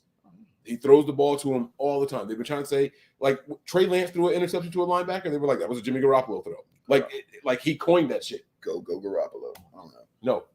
know. A Jimmy gimme. I thought you said gimme Jimmy. Oh, a gimme Jimmy. Which one should we do? It's got to be official. A gimme Jimmy. A Jimmy gimme. No, a gimme Jimmy. I see Jimmy throwing a pick in this game. Carolina has a good defense. Okay. Yeah, we're going to get at least one. All right. Melissa, let's go. Let's see what you got. Hello, can you hear us? Yes, I can hear you. Let's go. What's going on, love? How are you? I'm good. How are both of you? I'm glad you're both safe. Okay. We made it. We made it. You're welcome. The way you were Oh. The way you guys were like describing that story reminded me of so many crazy ass Jersey drivers who play chicken with you and will like literally chase you down 208 or 46 or like whichever highway you're on, and they just get this like weird road rage where they'll like follow you for like over an hour. Oh, they get mad. Yeah. Yep. And they hope you got to pull over at a gas station sometime soon. They want to give you a piece of their mind. Yeah, it's crazy. It is absolutely crazy. I've been involved in too many road altercations. I used to be a road rage person, and then I had kids, and I realized whatever is about to happen in my road rage, it's not going to be worth it because I will probably literally never see that person again. Yeah, my dad had to drop me off once for school, and I kid you not, this guy was like following us on a, I don't know, it must have been 80 or something, and we were like near New York, and my dad just went behind this like abandoned old Babies R Us that was on the highway, and he just like hid behind the store and waited for the guy to like be gone for over 15 minutes before we actually went to where we were, and I was late, but at least we were safe because this guy was just like crazy following us. Late and alive is better than on time and dead. Absolutely. So I like that. Before we get to you really quick, there was one question for, what did we call you this? Did we call you Duck? Okay. There was one question for Duck. And this came very, very early in the show. How does your boy feel about Baker as a quarterback? And I can't believe I didn't ask you this at all. Well, you sort of asked me this, and I said I was looking forward to the draft next year. Oh, that's right. That's right. Yeah. You did say that. Yeah. You did say that. Okay. All right, guys. I'm going to go through and look for some super chats. Melissa, the floor is yours. What's going on? How do you feel about this game? Can the Niners pull it off? I have faith in the defense. I don't have faith in the offense. And it's just like back when I called in last week, it's just I don't trust our non-use of the running backs, and I don't trust our quarterback at all. So I don't understand why we're just using Kyle Juszczyk and the wide back and Jeff Wilson Jr. and we have other healthy options, but we're not using them for some reason. And I don't understand why George Kittle is just being used as a blocker and he's not allowed to be a tight end anymore. So but that's part of being a tight end, isn't it? Like when people were okay, but you know what? I've been thinking a lot about 2019 because this is like the last time we played Baker and the last time we played the Panthers. And you know, my guilty pleasure is watching your old episodes with like the whole panel with like you and the other Mike and Nick and Tony and Breezy and Perry and Kev and all that stuff. Yeah. So I'm watching it and I'm remembering last time we played Baker, it was 31-3 on Monday Night Football, right? And then I'm thinking that Carolina game was 51-13, right? Because there was a safety, a field goal, and then Christian McCaffrey got that miracle touchdown because we had the penalty that helped them get down the field. And the 2-point conversion. And then Tevin Coleman had 4 touchdowns. 3 or 4 touchdowns in the first half. Yeah. Emmanuel Sanders had 1, and then Debo had 1, I think. So yeah, 51-13. That was 2019. Oh, that was 51-13. Yep. And that was the first National Tight Ends Day, so like everyone was expecting Kittle to have the big game, and then he was just out there. It's funny because when Tevin Coleman got his 3rd touchdown, he said, "Hey, He said, "You're going to score a touchdown here. You got to spike the ball for me. It's Tight Ends Day." And then he scored the touchdown, didn't spike it. Kittle runs. All right. Kittle runs and gets the ball, and then says, "Here, spike this." And he goes, "Ah!" He spikes it. All right, but the floor is yours. I got to take this call. My wife is calling. Okay, so I gotta ask you. I don't know your name. What's your name? Duck. Quack, quack. Yep. Okay. Do you want Ken Dorsey to be your next head coach? Do I want Ken Dorsey? I'm not as high on him as a lot of people are. I think they really just continued that system that they had there. Right? Okay, Dorsey is the Bills OC, right? Yeah, he's the one that like broke the tablet and everything else when they were playing Miami. Yeah, we had him for a while as he was doing something here when Rivera was still here. Okay. So then who do you want for your next head coach? Do you want like an offensive mind or a defensive mind? I want an offensive mind. Kyle Shanahan, 49er fans wanted him fired just 2 weeks ago. We will take him. Y'all still trying to get rid of him? Not this show. Panel, people out there in the chat. We will take Kyle Shanahan. Do y'all still want to get rid of Kyle Shanahan? But Mike, you got to know that every time the Niners lose, the hashtag fires always start. I mean, it's incredible how quickly people just turn. Chuck, you gotta understand this. It was so bad when we lost the Texans preseason game this year. They actually started hashtags fire Chris Forrester because they wanted to blame the offensive line coach. That's how bad it got. Now, you saw how bad the Broncos looked. We lost to them in a game that the defense only gave up 6 points. Now, I know they had 11, but we had a turnover in field goal range, and we had a safety. What game did Lance go down? Week 1. The Seahawks that was week game. 1? That was week 2. Well, week 2. It was the first quarter of week 2. Like, people say how many games did Lance play, and I say 1. It was week 2. He had 2 drives in the first. So I was asking that to see like how many reps Jimmy had gotten to that point, and you know what I mean, because he didn't do anything with all offseason, right? I mean, he was rehabbing most of it, and then when he was finally healthy, he wasn't doing nothing. Melissa, is the injury having any effect on his play? No, it's not. And Melissa, I didn't forget your question about who I want as the head coach. You answer your question. I'm gonna make another drink, and then I'm gonna come back and ask y'all a question. I'm intrigued. So this is no particular order. I am intrigued by Byron Leftwich. Really curious to see how he would do as a head coach. There's still a part of me that sort of wants to see Eric Bieniemy, but there's also a part that ship is sort of sailed. Who is he sleeping with wives? I don't know what Bieniemy is. I don't know what he's doing wrong. The way he keeps saying no to all these teams, I honestly think that Bieniemy is just waiting for Andy Reid to have to retire due to health issues. I don't think it's him saying no, though. He's just not getting offers. Well, Houston begged him. Cleveland begged him. The Giants and Jets both begged him multiple years. Oh, I didn't know that. I knew they. I can see Houston begging because they were just looking for anybody that wanted. I think Miami sniffed around him, but they gave up pretty quickly. I'm pretty sure the Bears or the Vikings made a shot at him, and he said no to them. But it's like I really think he wants Andy Reid just to retire and take over the Chiefs because he said flat out he didn't want to go to a team that he'd have to build and he could just run and go with.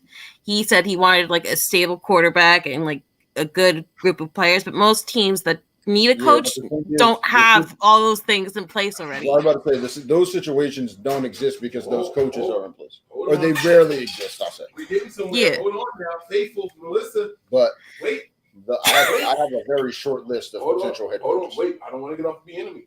Do we want to fire Kyle Shanahan and bring in Eric Bieniemy? The roster's ready. The defense is ready.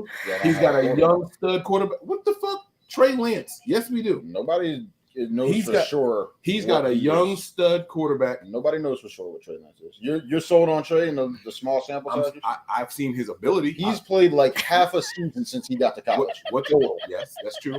And when I talked about believing in your coaches and what's the Mike, first round pick, we talked about this, right? Huh? Okay. Duck, do you know what your cousin said last year? You're crazy. You're crazy. Your crazy Jersey cousin went like uber psycho on Niner fans last year. He was in love with Sam Darnold, and he attacked all the fans for like a month because he was the leading rusher last year, and saying that he knew that Sam Darnold was gonna ball, and that we had no right to scoff at him about Sam Darnold at quarterback. Listen, all y'all get is the podcast. I talk to him throughout the week while he's working. I heard it every day. Yeah, we actually talk more than our podcast. But the first 3 weeks, I was looking like I was right. Tell the truth. The first 3. What did they just say about Daniel Jones looking better because of Saquon? McCaffrey was healthy. All right. So we don't want Eric Bieniemy. Everyone wanted to fire Kyle. Eric Bieniemy would love to come here. I don't want to fire Kyle. I just think that more aggressive offense. I think Kyle is too in love with his background and pedigree of being around the league since he was like a ball boy for the Niners in '94. I think he plays way too much. I'm setting this, and this up, and then he lets teams come back into games. He has this weird thing where he can't adjust. He doesn't trust players. He trusts the wrong players. He has this weird doghouse. He has like all these like little nitpicky things that drive me crazy, but it's not that I want to get rid of him. I just think with D'Amico being like the hot commodity right now, I'm worried about the next person not having enough balls to like challenge Shanahan and kind of keep him in check for the future. Mm-hmm. So that's my concern. Because we didn't have the receivers before. We didn't have the tight ends before. We didn't have the running backs before. Now we have all these offensive weapons, but we're rarely using them. And it's a crying shame because you want to see these guys ball out. We all wanted this electric offense, and we're handcuffed with Jimmy again and Kyle being Kyle. All right. I mean, no, I get what you're saying. I was just throwing it out there for hypothetical sake. You were just hoping to get me to say something crazy so that way I would viral. I think you know what's funny is that if I asked this question before the Rams win, right after that Broncos loss, I guarantee you if it was a poll, 80% of the people would have said yes. I get this is but they are always like that after a loss. Yes, that's the most emotional fan base I've ever seen in my entire life. They're even like this after a win. Like they're still taking pot shots at the freaking team for giving up even like 3 field goals or 1 touchdown. Like they're like the 85 Bears 1 second, and then the next second they're this god awful team that can't stay perfect throughout. It's just like there's no white or black. Everything is just like so exaggerated. It's like it's brand new extremes. Yep. Now, you said you had a short list of coaches that you would be interested in. 2 more guys. Yeah, because it's been the same 4 guys. Well, there was a 5th dude, but he just got hired to be a head coach this year. Who's that? The 5th dude, Brian Dable. Okay. The Giants. I wanted him. He seemed to be never mind. It's too early to tell. It's too early to tell, but I think he's got them headed in the right direction. I did not know this was over here this whole time. The other guys, Harbaugh at Michigan, which I know you and I talked about him earlier today. And then Brian Flores is the only defensive mind that I hope y'all get Harbaugh.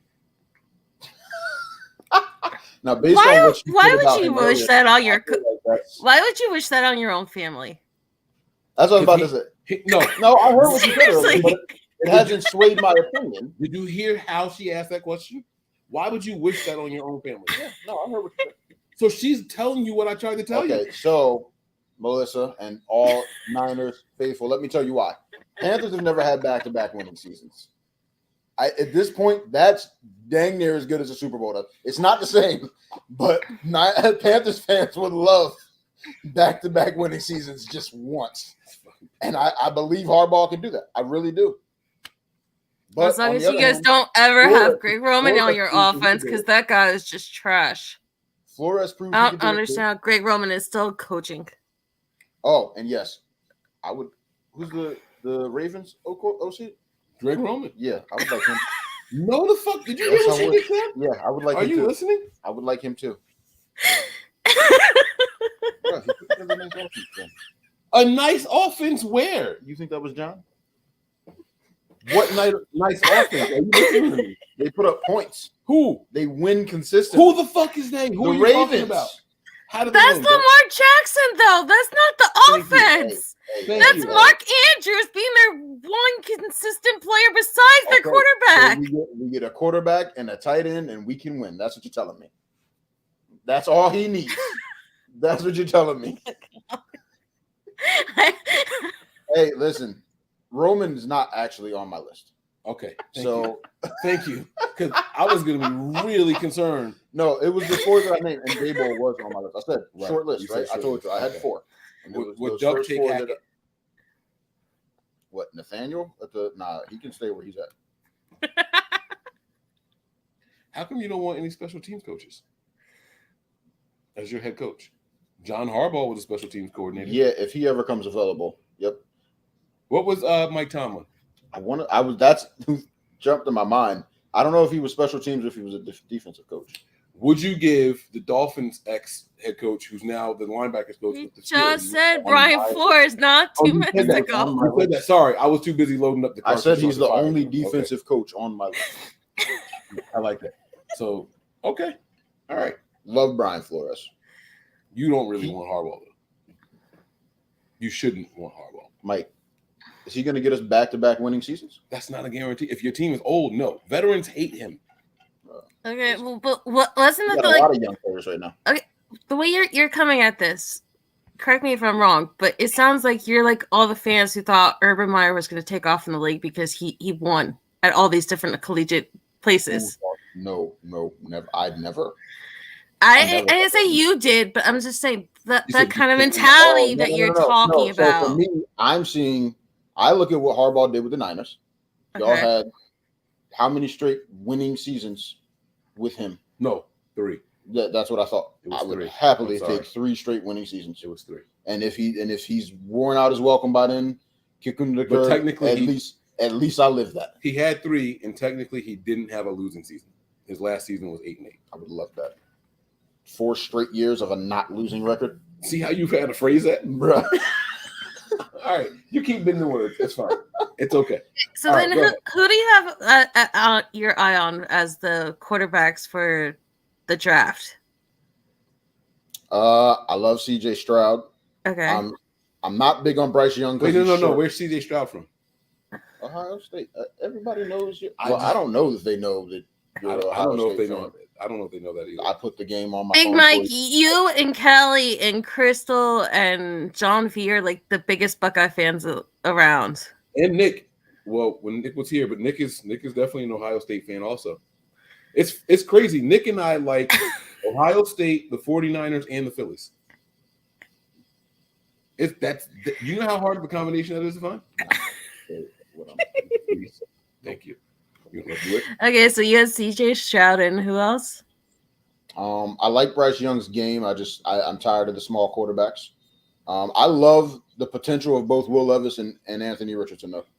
And I usually would not want to do that with a quarterback. Like, I'd rather take somebody that's more pro ready and not as raw. But the potential is so nice. It's hard to. I haven't seen what D'Amico Ryan's done as a head coach. I know what Brian Flores is as a head coach.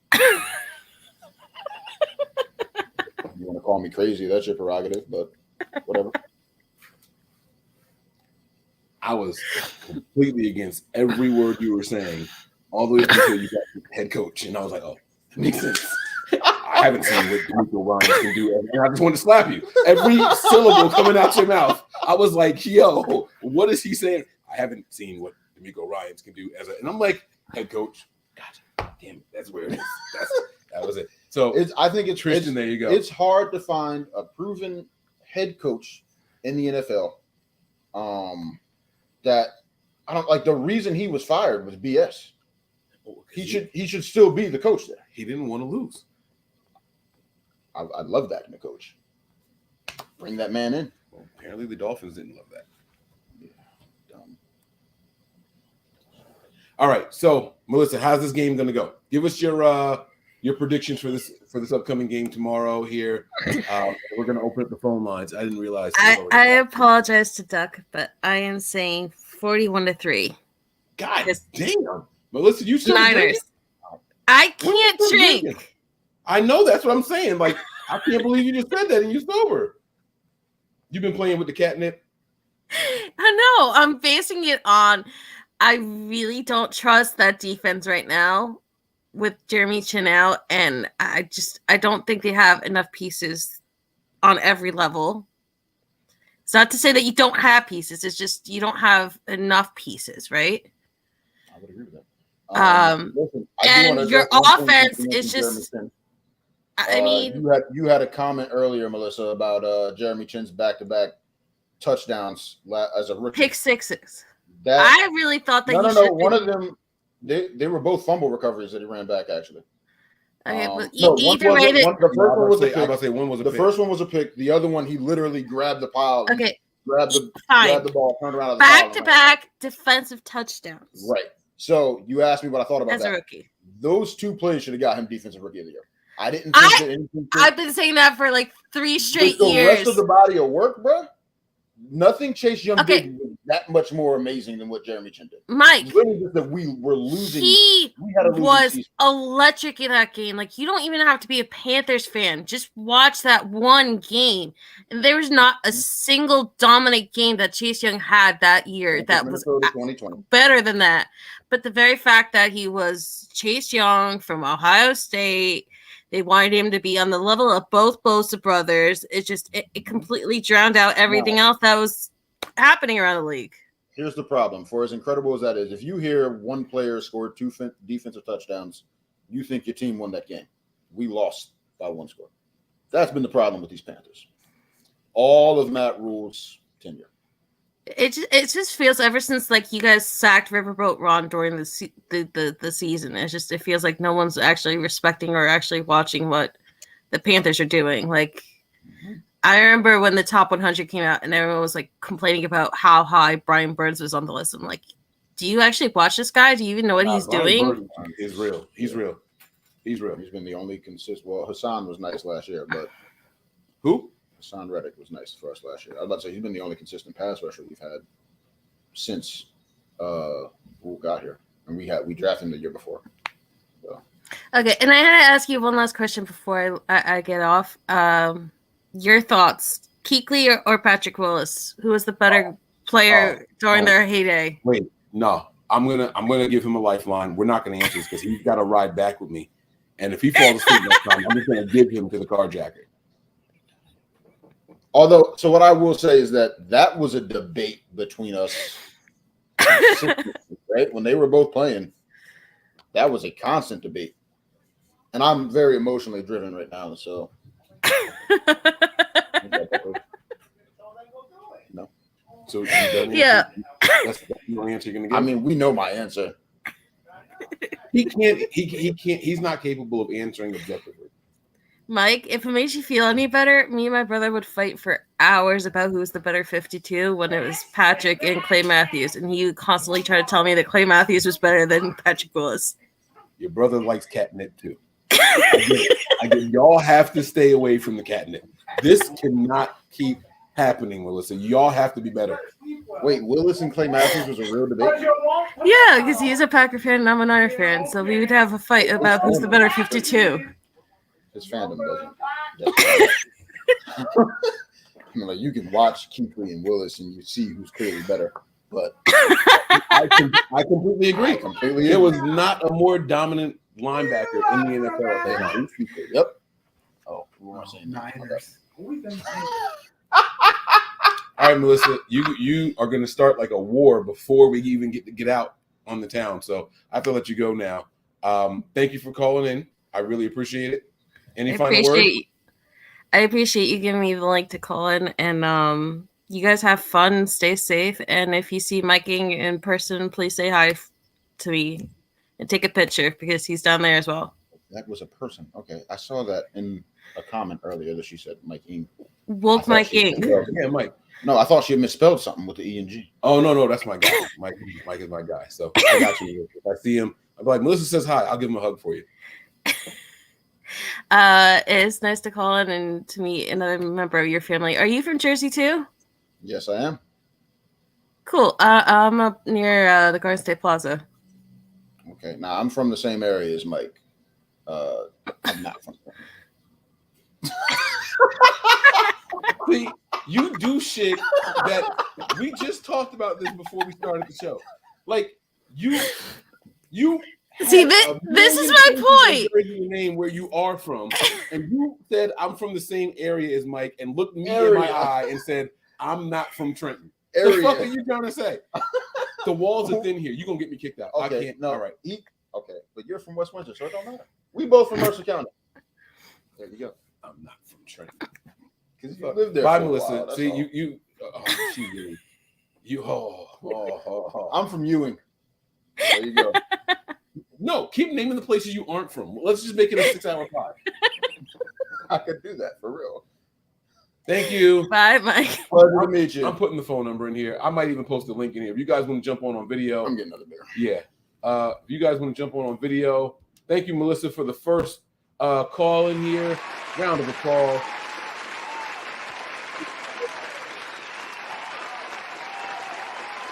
phone number thing. Let me turn the Bluetooth back on.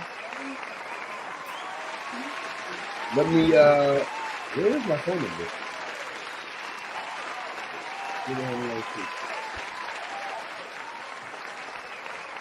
Where's the phone number? We still need to watch this. It's quickly becoming the blowout we expected it to be. Yeah.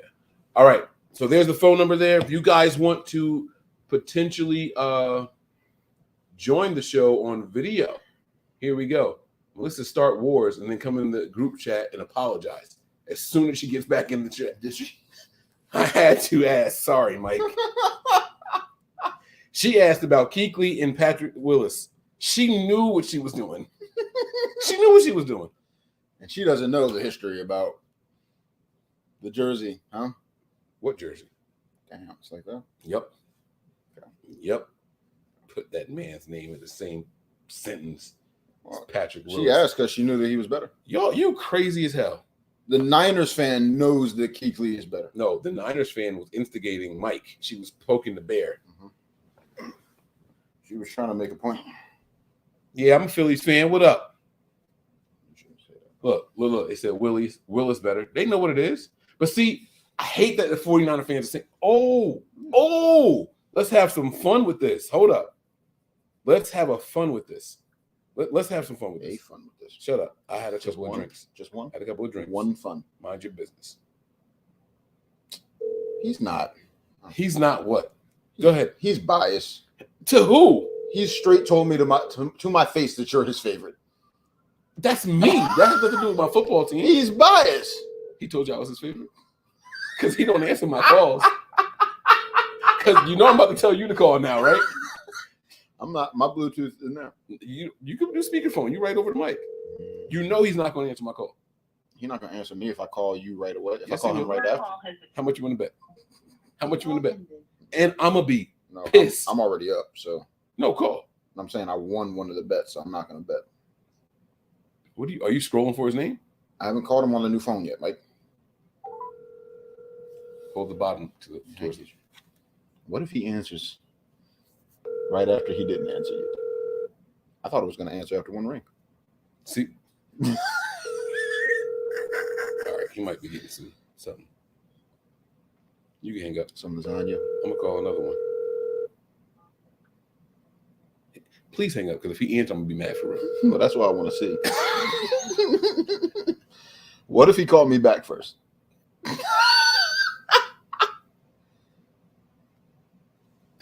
Hello? Unc. I don't hear anything. He won't answer me. He don't love me for real. He don't answer anybody. It might go straight to voicemail. I might be blocked. Okay, it rang. We making some headway here. Let's go.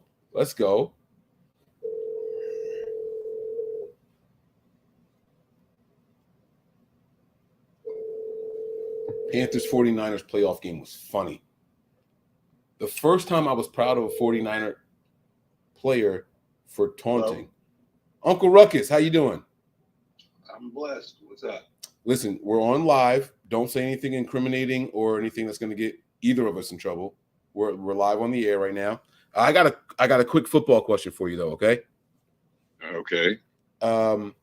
Patrick Willis, linebacker for the 49ers. Oh, I just thought about who I called. Mm-hmm. Luke Kuechly, linebacker for the Panthers. Yep. Who was better? Luke. There you go. That's not fair. Who I called, though. I just thought about it. Hey, don't make excuses. We got an unbiased opinion. He does not have an unbiased opinion. Did you hear how he said Luke?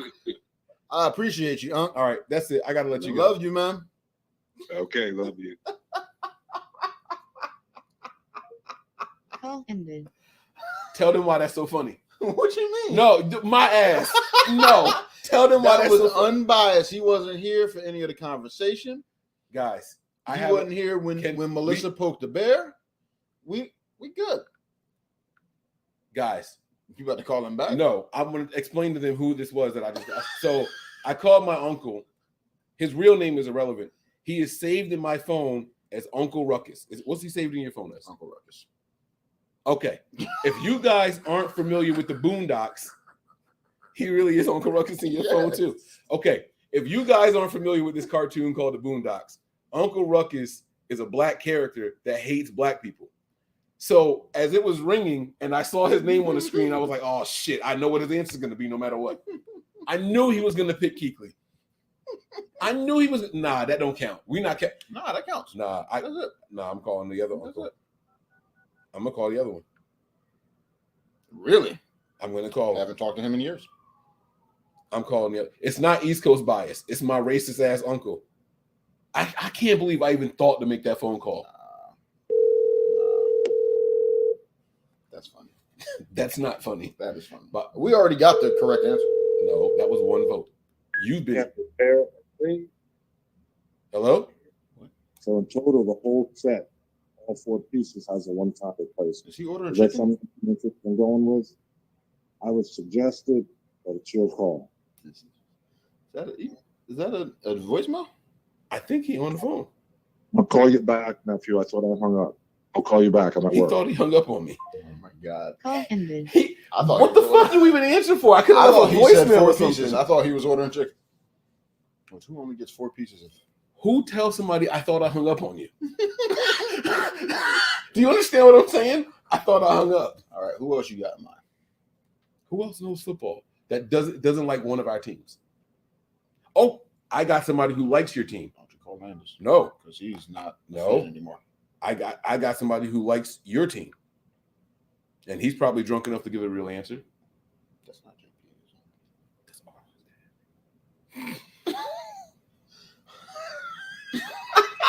Was what I just said racist?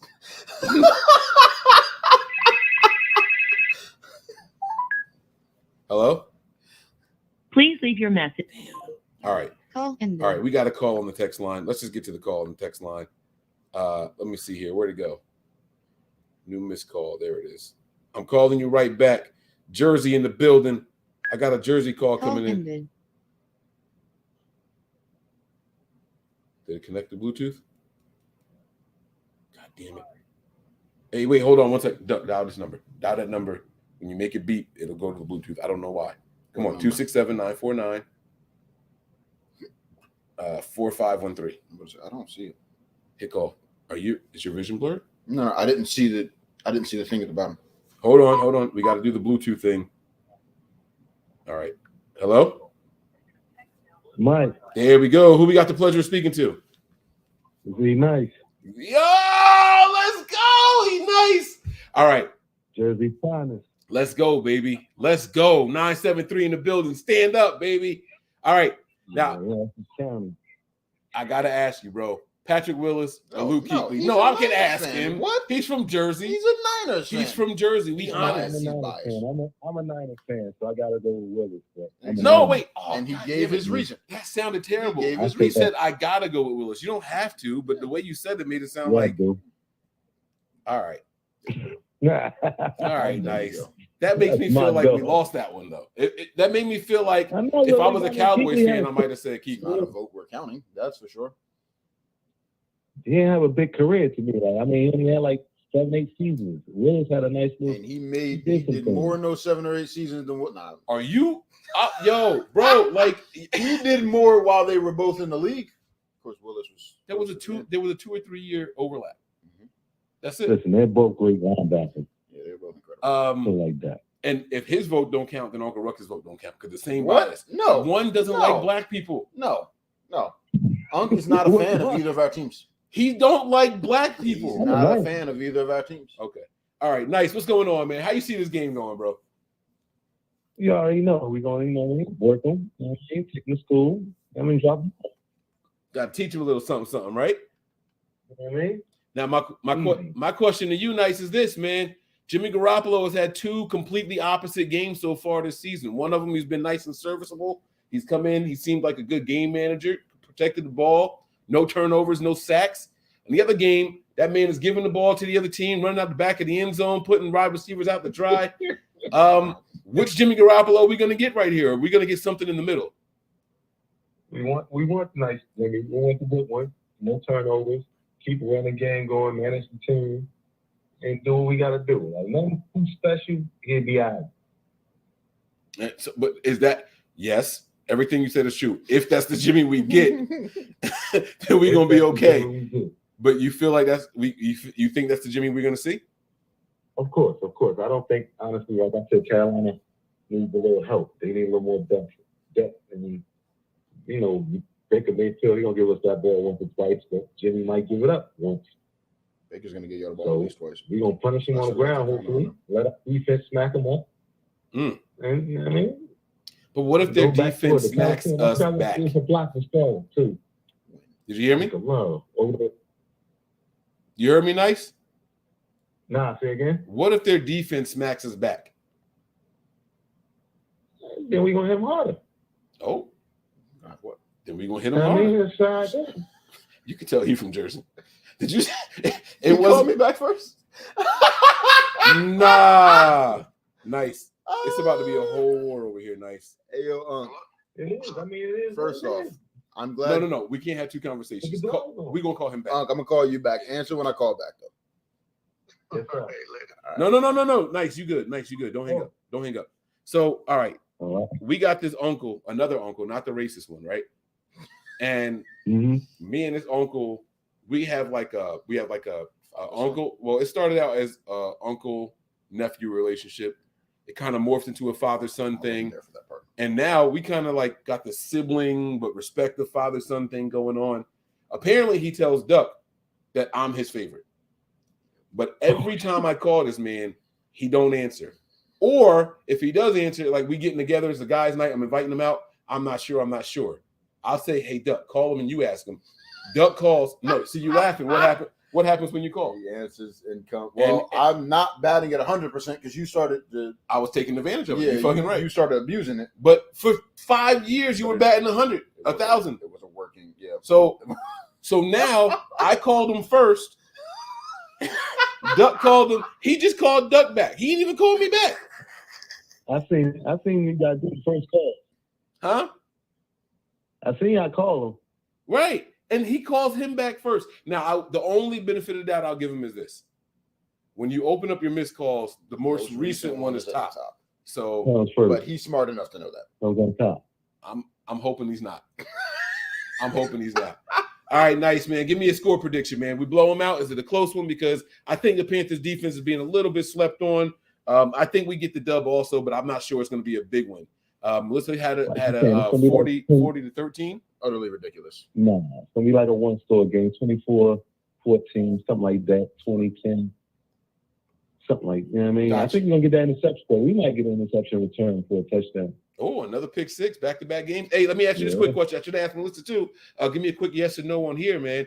Do you think we see either Jimmy Ward or Jason Verrett this week? Kyle Shanahan did not say no. We got Ward. I think Ward getting in about 10 or 15 plays. About 10. I don't know about Verrett. Let's go. Anything else you got for us, man? No, I mean, Niners, nothing but Niners. Keep it up. Do what we do. Salute. Respect you, brother, man. Hold it down, man. Yeah. Y'all be good. Yes, Thank sir. y'all, brothers. Boy, that's my guy, man. I like nice, man. You need to connect to this. I'm about to say, will he answer if you call? No, I'm not even going to risk it. See, the fact that you laughing at her, you're not having nothing else to drink either. Oh, I'm not. I'm barely gotten started. I've just had beer. Over mic. Hold on. Let me What's the name Ready of to it? connect another device. Search now. That's it. Why does it say via mic? You link to that? I have to approve it because this is a company owned one. This is. I was about to say. I bought this to Nothing But Niners. People can't just sign in on this shit. I gotta approve it. All right. So there you go. This is officially the Nothing But Niners purchase Bose Bluetooth that we bought for the show. Oh, is it not connected? I don't know. Yo, hold up 1 second. Is it this? It's the Bose Revolution. Why didn't it linked though, right? Hold on. It's not going through. Okay, pair. Connected to humans default 4 and Ilger mic. All right. Hello? Yeah. Okay. Turn your volume up, man. Not you, Unc. I got it. All right. What's up, Unc? How y'all feeling? Good. How are you, man? Yeah, I'm making it. You busy? No, I was shaving my head, that's all. You were shaving your head. Getting that youth back. As you once referenced it to me. Hey, I got a question for you, man. What's up? If you get call number 1, call number 2, and then call number 3, but you don't answer, and then you open up your call logs, which call is at the top of your screen? Which one looks like it showed up first? Looks like the last one showed up first. So we said that. I know. So then why you call him back instead of me? I just want to say it only showed Kenny. It didn't even say you called. Hold on, let me look. That's interesting. Nope, don't look. It's just gonna hurt my feelings. I'm just glad you love me. Say what? I'm just glad you love me. I didn't say he doesn't love you. I'm just saying I'm glad he loves me. All right, let's just get down to why we called. This is crazy. This is not Uncle Ruckus. So, quick question for you. We live on the air right now. I want to know Patrick Willis or Luke Kuechly, who was better? Wow. He's got to think about it. I respect that. I respect that he didn't just blurt out an answer. Mm-hmm. Well, yeah, that's they were both good. I think Patrick Willis was more violent than Kuechly, but Kuechly was just everywhere on the field all the time. I don't know. That's a toss-up. What we counting that as? Nah, see. Okay, so we need you to. Is toss-up your final answer, or you make? Because you can call it a tie. We didn't say they couldn't be a tie. Yeah. We didn't say that. But then we needed. Well, it goes to us. It goes to Kuechly. It don't go to Kuechly. All right, so we called you. If it's a tie and a vote for Kuechly, then it goes to Kuechly. No, I got to go with Patrick Willis. Kuechly got concussion too much. He was hurt too much. Patrick Willis was a machine. Still tied at 1-1. He was like another Ray Lewis. Kuechly was a beast, but you know what happened, right? Yeah, he just saw my missed call. I was like, oh shit. He was a machine like that. What happened? What happened? I said, Duck, you know what just happened, right? He just saw my missed call. Was like, oh shit. So listen, yo. So after you didn't answer, I was like, we trying to get unbiased opinions, right? And so after you didn't answer, we called Uncle Ruckus. As the phone is ringing, I'm looking at the word Ruckus on my screen. And I was like, nah, I know what he's going to say. I ain't even doing this. And it was too late. He answered, and sure enough, he picked Kuechly. He made the right choice. No, he made the white choice. Wow. And you know it. Y'all know it. Y'all know it. Y'all know it. Okay. Hold on. One more question for you. A person in the chat is asking. They want your opinion. Willis, Kuechly, or Urlacher? Wow. Urlacher did it for a long time, and he did it two different ways. He was a different style of linebacker. Yeah, he did it two different ways. Yeah. That's Urlacher might be a top 10 linebacker all time. Might be. Yeah. Like I think I would agree. Might. And he was more athletic than he looked too. Like a lot of people don't give him credit for how athletic he was. That's why I said he did it two different ways. Like he wasn't I think I got to go with Urlacher on that. And that's me. That's my opinion. Yeah, I think that's where I would go to with Urlacher. You do? Can you put your Kuechly bias aside and take the other right answer? I don't recall ever not loving Urlacher's play. I just taking Urlacher too. I would also go clean sweep for Urlacher. Okay. Yeah. All right, that's all I got. I don't know if Duck wanted anything else other than to rub it in my face that you answer his calls and not mine. He's been laughing at this shit hysterically the whole time. Yo, when his phone was ringing, he's like, he called me first. Well, that's because I asked that. I asked you who was going to call back first when we knew he wasn't going to pick up from me. I said, do you think he called me back? I said yes, and I was going to explain to you how to missed call show up on the list that your name was going to be at the top. He knows how it works. He knew what he was. You knew what you was doing. I called the only missed call I saw. It said DW was the last one up there. That's what I call it. Okay. Listen. You need to explain it away. I get it. I appreciate it. I know why you really. I get it. You get it? I get it. You're gonna stop this, yo. Trying to drive a wedge between me and my son. That's not cool. You're not doing that. Well, that's why I'm not bringing up anything else that Mike and I have discussed. There you go. All right, bye. You nephew. Mike is son. Let's go. You didn't have to do that. Let's go. The whole live stream. Let's go. All right, we love you, man. Have a good one. Love y'all too, fellas. Love you, Unc. All right. Later. Let me tell you, that son thing comes with extra pressure. Because when he had the real kids, you know the speech that we got. He gave it to me too. I said, you know the speech that we got. Did he do it with a gun to your head or something? Mine had a little bit more sauce on it than yours. Okay.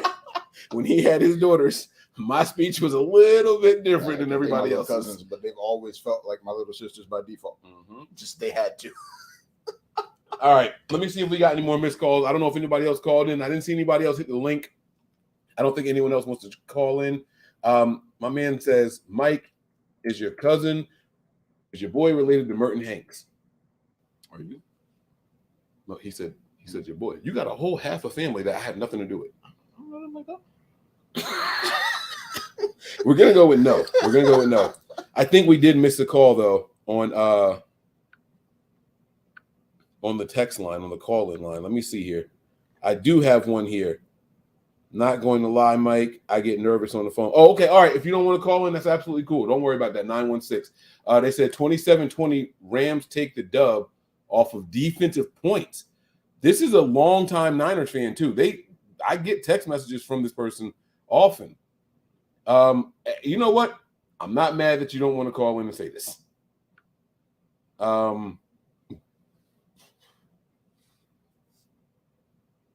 27-20. Oh, wait. Rams. That's why I'm confused. That's why. Wait. This is an old. That's from last week. My bad. Okay. That's from last week. All right. Let me see here. Hold on. Same logic. Could apply. Here's another missed call. Let me call this one back. 609. Ooh. Oh, wait. That's you. Ended. Remember when I asked you to call to calibrate the thing? Yep. Hold up. Today, 528. Mike, what up? Seen where Ward was activated to the 53. How long do you think it'll be before we see Verrett? And is he slot or outside? Willis all day, of course. I agree with the Willis all day, of course. I think when Verrett comes back, he will be an outside guy. I don't think you put a guy like Verrett on the inside frame. The turning and the twisting and pulling on the inside is a little bit more strenuous than the outside corner, and all of his injuries seem to be soft tissue injuries. You don't want to put a strain on him. But I don't think Verrett gets on the field if there's not an injury. I'm probably alone on this island, guys, but I think that with Jason Verrett, he is the best and top reserve until someone starts having a bad streak. I don't think we see Verrett come out there. All right? Please don't take that as a knock on Jason Verrett at all, because that's not what I'm attempting to do. I just don't think we're going to see I don't think we're going to see him playing anytime soon. Let me go back to these missed calls, make sure I don't have anything else from today. I don't. Guys, that's going to do it. Colton McKivitz just placed on IR. Wait, for real? The fuck? That's our backup tackle. That's not good. I'm sorry. That's our backup tackle. We already lost Trent Williams. Say it ain't so. So wait, he's not the guy that y'all were expecting to start, though, right? Or is he? Well, Brian Burns about to have a field day? Nah. Okay. So Brian, how tall is Brian Burns? I don't know. No, yes, you do. He's 6'4" also, ain't he? 6'7". He's not 6'2". He's not the dude. He's not the 6'2" pass rusher I was looking at. Hold on. Brian Burns. So here's what I was gonna say. I think Moore does better against tall guys. Oh, he's 6'5". Yeah. I think Moore does better against taller guys. Because it's harder for taller guys to get leverage on them. It's not that Moore's small either. Jalen Moore has got nice size too. They might be the same height. But Jalen Moore is a lot stronger than people give him credit for. And because he had that one bad look, it's a 6'4" versus 6'5" thing. Burns has longer arms than Jalen Moore, if I'm not mistaken. You see the arm length here for Moore is 33 3/8. I think your boy got like 35-inch arms or some shit like that. He had crazy measurements. He's a freak. He's a freak ugly. Oh, 34-inch. Well, it's off by 1/8. Yeah. 34-inch arm. So I was off by an inch, and he's almost 6'5". I say 6'4" 3/4. So 6'5", 34-inch arms here. It's going to be a good one to watch. I'll tell you that. But Is he more of a power rusher or a speed guy? He's got moves. Speed. Yeah, Speed. he's got moves. He's got speed. It's going to be an interesting one. I can't wait to see if they use George Kittle to help with him, chip on him and things like that. We're going to have a good time either way. We got some really good seats at the last minute. Drove out to the stadium to buy these tickets. To not buy them there. But we did get out there. We went to the stadium and bought tickets. That's the truth. That is the truth. Okay. All right. So that's going to do it for today, guys. I appreciate you all for watching this. I appreciate you all for checking us out. And guys, if you guys want to have a little bit of fun, right? Just going to put this out there for you guys right now. Head on over to prizepicks.com. Sign up, make your initial deposit up to $100. And if you use a promo code NB9ERS, they will match you the dollar for dollar. You put in 100, they will give you 100. All right. So head on over to prizepicks.com. We do an over-under segment. We're actually about to do one right now. Okay. We're going to have a quick over-under segment with my man Duck here. So I want you guys to do the same thing over there. You head on over there and you will select. It's news to me. I didn't know. No, we're not going to do it here. We're not going to do the website, but we're going to have a conversation. Actually, you know what? Let me show you guys how it looks. I will do it live, actually. I'll do it live. I'll do a screen share and show you guys how it works. All right. Let's log in. Boom. We're in. Bum, bum, bum, bum, bum, bum, bum. All right. It says present instead of share. Let me start doing that. All right. So, guys, this is going to be our prize pick segment here. All right. This is a lot of fun. I'm not even joking. So, can you guys see the screen there? All right. There it is. All right. So, this is what happens, right? Duck, you watching? You go to NFL. Boom. Name a player on your team. Like a stat, someone who's going to have chartable stats. McCaffrey. All right. MCC. There he is, Christian McCaffrey. He's got 6 different things that you could wager on. Or not even wager, right? This is more fun. This is just over-unders, right? Boom. Let's click this one here. 52.5 rushing yards. Do you think he has more or less? Against y'all? Against the Niners. I'm going to go more. Right. You would say more. Yeah. Boom. Right? And now pick another player from your team. DJ Moore. We talked about him earlier. You do this with defensive players too? Like sack guys and things like that. Here we go. DJ Moore. This is a low one. Over under on receptions being 4. More or less receptions than 4. More dependent on Baker or anything. I'll go more. Gonna go with more. And give me one more player from your squad. Let's go with a defender, Frankie Louisville. How the fuck? LUVU. Okay. UVU. Oh.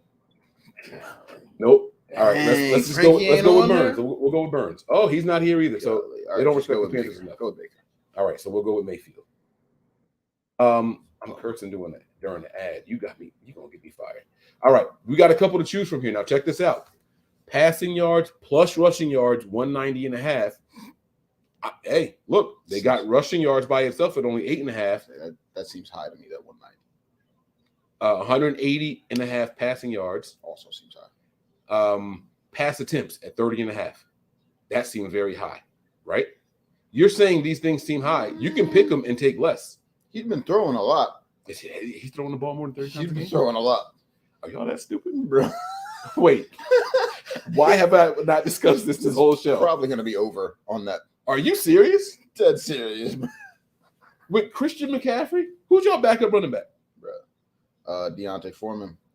Y'all have C-Mac, and y'all throw the ball more than 30 times a game. Filled in for Derrick Henry last year. You honestly, you did. Then Chuba Hubbard is the number. You said Mike, and you were dead. John Andrews. Okay. Here's our tiebreak. Here's our tiebreaker right here. We got one. I don't trust this. Has he been drinking? He's working. Hello. That don't mean nothing. Hello. Hey, sorry to bother you. I know you're at work. I'm going to keep this quick, short, and brief. You are live on the air right now. Let's stop the screen share real quick, guys. We'll get back to that in a second.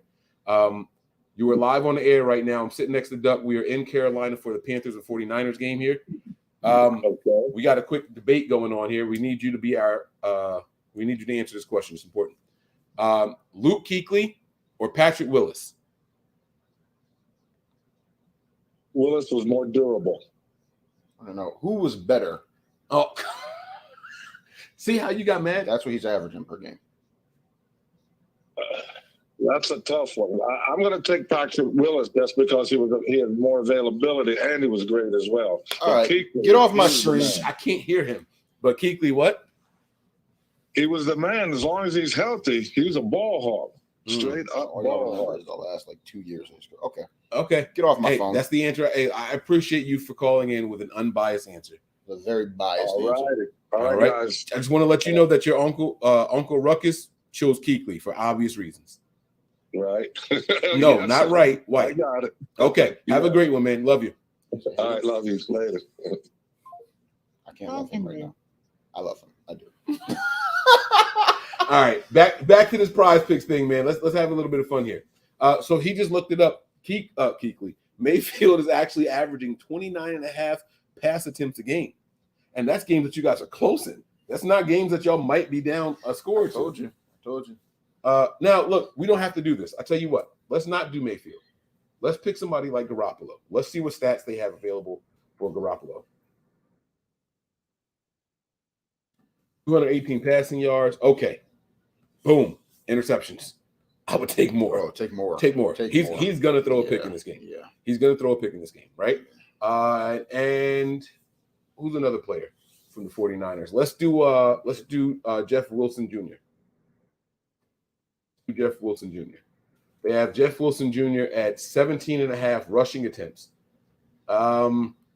He's got 18, 12, 18, and 7 or something like that in the last couple of weeks. And I only know that because I have him in fantasy, but I don't know if those are the exact numbers. Let me pull it up here really quick. We ain't going nowhere. We ain't going nowhere. Yeah, he's got 18, 12, 18, and 9. I said 7. So this 17.5 is spot on. The 2 games that the 49ers have won, here's a stat that no one is going to talk to you guys about. Hold on. Here's a stat that no one else is going to mention to you guys. The 2 games that the 49ers have won this season, Jeff Wilson has 18 or more carries. It's exactly 18. Yeah, but you take the under. No, because the Niners want to win. They're doing a pattern. You take the more. You saying 9? No, but he only got 9 in this week because we lost our top running back, Elijah Mitchell. He wasn't even supposed to be getting carries at all. Still, it's a pattern. It's not a pattern. That's a pattern compared to this over-under, right? He's under, more or less. Then he's over. He's under, more or less. Then he's over. He's got more, he's got less. He's got more, he's got less. But you can't just do it off a pattern. Patterns are made to be broken. Otherwise, there'd be no point in doing anything. So, and y'all do have a smart coach. So I would take the more here. All right. This is just me because the Niners do 18. It's more or less, not over under. That's gambling. This is fun. Oh, it's more or less. This is your more or less. Right? And that's how I would do it. Okay? That's how I would do it, guys. We would place this. Boom. You hit place entry. And then, oh, no. Wait. What? Did we really do that? Oh, my God. Oh, it was a free one. Okay, never mind. I have no problem with that. Look at that, guys. Just like that. Did we do a screen share? Oh, my God. We've been doing this, and it was just us. It wasn't even a screen share the whole time. Ain't that a biatch? I thought it was sharing at one Damn. point. Yeah, but I stopped it when we got the phone call from our uncle. That sucks. Hold on. I show you guys what we did here. Here's the final thing, all right? 52.5, more or less, rushing yards from McCaffrey. We took more. DJ Moore on 4 receptions. We did more. Jimmy Garoppolo on half of interception. We took more. And Jeffrey Wilson Jr., running back, was 17.5 rush attempts. We took more because the 49ers are 2-0 when he carries the ball for 18 times or more. And that's all we need. You want the dub, you got to hand it to my man 18 times. Guys, the free one has been submitted here. It shows you right here, boom, free entry, 4 picks, pays $25. All right? They do free picks just because. So you guys head on over here. All right? You guys can see we started this entire thing with just a $25 or $50 deposit. You can see what the account balance is, $162. We've hit on a couple of these things. They're giving us another $30 for free. This is a lot of fun. Head on over to prizepicks.com. Use promo code NB9ERS, and you guys will have a blast. I promise you. It's easy, it's fun, and it's not just fantasy football. If you guys are into esports, did you know that that's a thing, esports? Yes, I'm aware. I didn't know until I started doing this advertisement. soccer, baseball, MLB, college football. Like, it's all here. Disc. Is that Frisbee? The chain thing? You know what I'm talking about? There's a flag there. I don't know what that is. It's a flag on the Frisbees. What is it called? Frisbee soccer? Frisbee? You asking the wrong one. Disc. What's the sport where they thought it's a Frisbee and it's got chains and you got to get it and you hit the chains and it falls in? It counts. You have no idea what you've never seen. Never seen. It's really fun. Y'all didn't play this? Never seen. You went to Ewing. You went to West Windsor. Y'all have money. Bro, get out my face. All right. They got golf. Frisbee golf. That's what it's fucking called. I could not find the word. It's Frisbee golf or disc golf, Frisbee golf, one of those two. Heard of it. Anyhow, there's a whole bunch of stuff. If you're into NASCAR, you like watching cars go left, this is the place for you. Come on over here, guys. NBA, preseason, regular season, it's all here. And they even have NFL first half numbers. Doesn't even have to be the whole game. Will Daniel Jones pass for more than 94.5 yards in the first half against the Packers? No, he won't. It's too early. The Giants left late. They're not going to be up. They're not ready.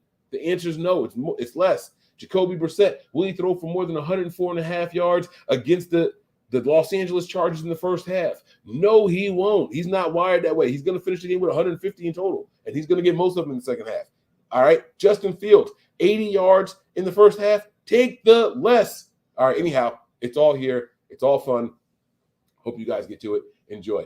All right, that's going to do it for us today, guys. Thank you all for checking this out. Thanks for watching the advertisement. I had a lot of fun doing that. Guys, let me double check. Make sure there are no more super chats in here. Oh, I do have to get to some super chats, though. I didn't forget about super chats. We're going to do our super chat segment, Frisbee golf. See, people know what it is. This guy is not couth, or you have none. Which one is it? Are you couth or you have no couth? You have no. You possess couth. Yes. Couth is a possession. Yes. Is couth spelled with a C or a K? It's got to be a C. It's got to be. I've never seen it spelled. We have family members with the last name Couther, and that's spelled with a C. And I think that's why you think it's a C. I've never seen it spelled out either. Just so we're clear. Just so we are clear. I've never seen it spelled. All right. Always assume. Why am I putting that family last names out there like that? It's kind of crazy, right? Don't leave, guys. We're not done. We're not done. We're going to get to these super chats. All right. Duck Cool. Great show, guys. Oh, look at Christy showing you some love, man. Appreciate you, Christy. Appreciate you. I'm telling her. Tell her. I don't know what her name is, but I'm going to tell her. All right. We got to the Niner Rick one. Thanks again, man, for the super chat. We appreciate it. Niners for life. We answered this one already. Big Dez is in the building. Mike, do you think Jimmy G will hold up and continue to play well? Well, if you're asking about how Jimmy played last week, will he play that same way? My answer is no. I think we see a little bit of a regression, nowhere near as bad as what we saw against the Broncos in week 3. Do you hear that? It's a dog somewhere. That was a dog? No, I don't think he plays as well as we saw last week. But I don't think he plays as bad as he was against the Broncos. So the happy medium is where Jimmy Garoppolo is going to fall. Doesn't mean he can't put up better stats, though, either. We can complete a lot more short passes and get really good blocking. Doesn't mean that Jimmy played better. It just means that the team played better. So I think we play well enough to get the dub, though. I hope that answered your question, Des. All right, Salvador, thanks for the super chat. He says, is Bobby Turner the new Mike McDaniel? Do you know what happened there? All right, so Bobby Turner is our running backs coach. He left this offseason because he needed to get a bunch of surgeries and heal up. Well, he just returned to the building. Mike McDaniel last year was our run scheme coordinator, and he was given a promotion so the Niners could keep him to offensive coordinator. Now, although Kyle Shanahan said that he's not really an offensive coordinator, we just did that title so we can keep him here. A lot of the 49er fans believe that he was actually the secret sauce to Kyle's success. Okay. This person is asking, is Bobby Turner, who just returned to the 49ers, the new Mike McDaniel? Is he here to be the secret sauce? And I'm going to say no. I do think, though, we see an improvement and more decisiveness from our running backs with Bobby Turner back in the building, letting these young men know how to work and how to operate. Bobby Turner is one of these guys, much like Chris Kosaric, where Chris Kosaric has been given opportunities to be a defensive coordinator, and he turns that down. I want to coach defensive linemen only. That's my passion. That's what I'm really good at. I want to stay here.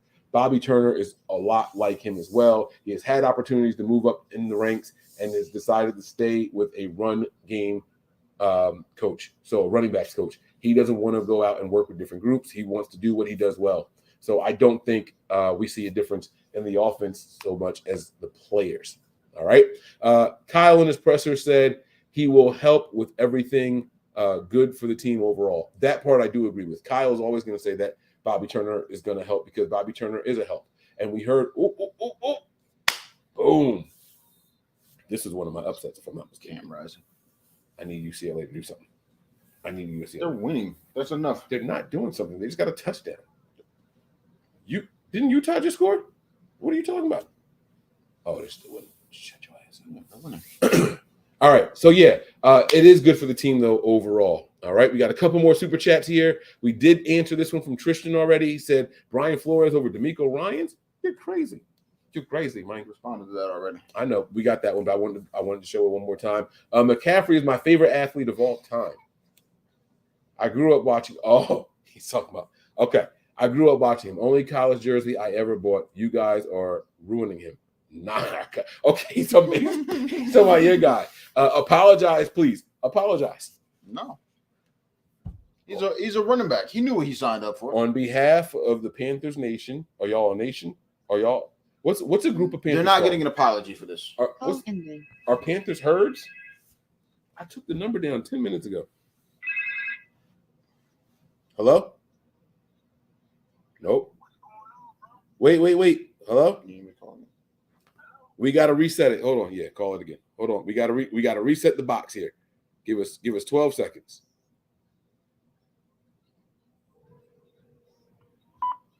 There it is. All right, who do we have the pleasure of speaking to? Yo, what up, baby? This is J Dog from Boston, baby. What's up, J Dog? Let's go, baby. What's up, bro? Come on, man. Bring that heat, man. You got a special knack for this thing, man. I need to hear it. What you got on your mind today, big dog? Yo, man. Well, you already know, baby. Boston in the house, 49ers in the house, all nothing but Niners with Mike. Hey, I gotta tell you, man, I'm just thinking about, with this defense, man. This defense is incredible, man. And you got guys like Barrett on the way back. You got guys like Ward on the way back. Yo, what we gonna do, bro? Like, are you really gonna take Gibson out of this lineup, bro? I don't think you can. And Jimmy Ward is that guy. So I don't know what we can do. I'm thinking that D'Amico Ryans might be just in his bag so much that he can scheme up some things to get all these great players on the field at the same time. And then when you think about that, you got to think about his ability is the kind of ability that we expected in the supposed guru, Kyle Shanahan. Kyle Shanahan can't even play Jordan Mason. Kyle Shanahan can't even get Juice involved consistently. J Dog from Boston in the mother of the house, am the president of the Kyle Shanahan I Hate You fan club. Don't hate him personally.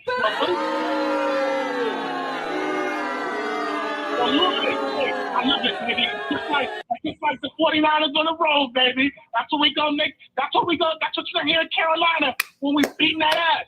But anyway, so with Kyle Shanahan, man, I'm telling you right now, man. Mike, think about this. I want you to hear this, man. You got guys like Mosley, bro, that's gonna be a free agent. You got all these great defensive players with this chemistry that are gonna go to other teams and get paid, man. So you're wasting all this talent on defense. This has the potential to be a historic defense.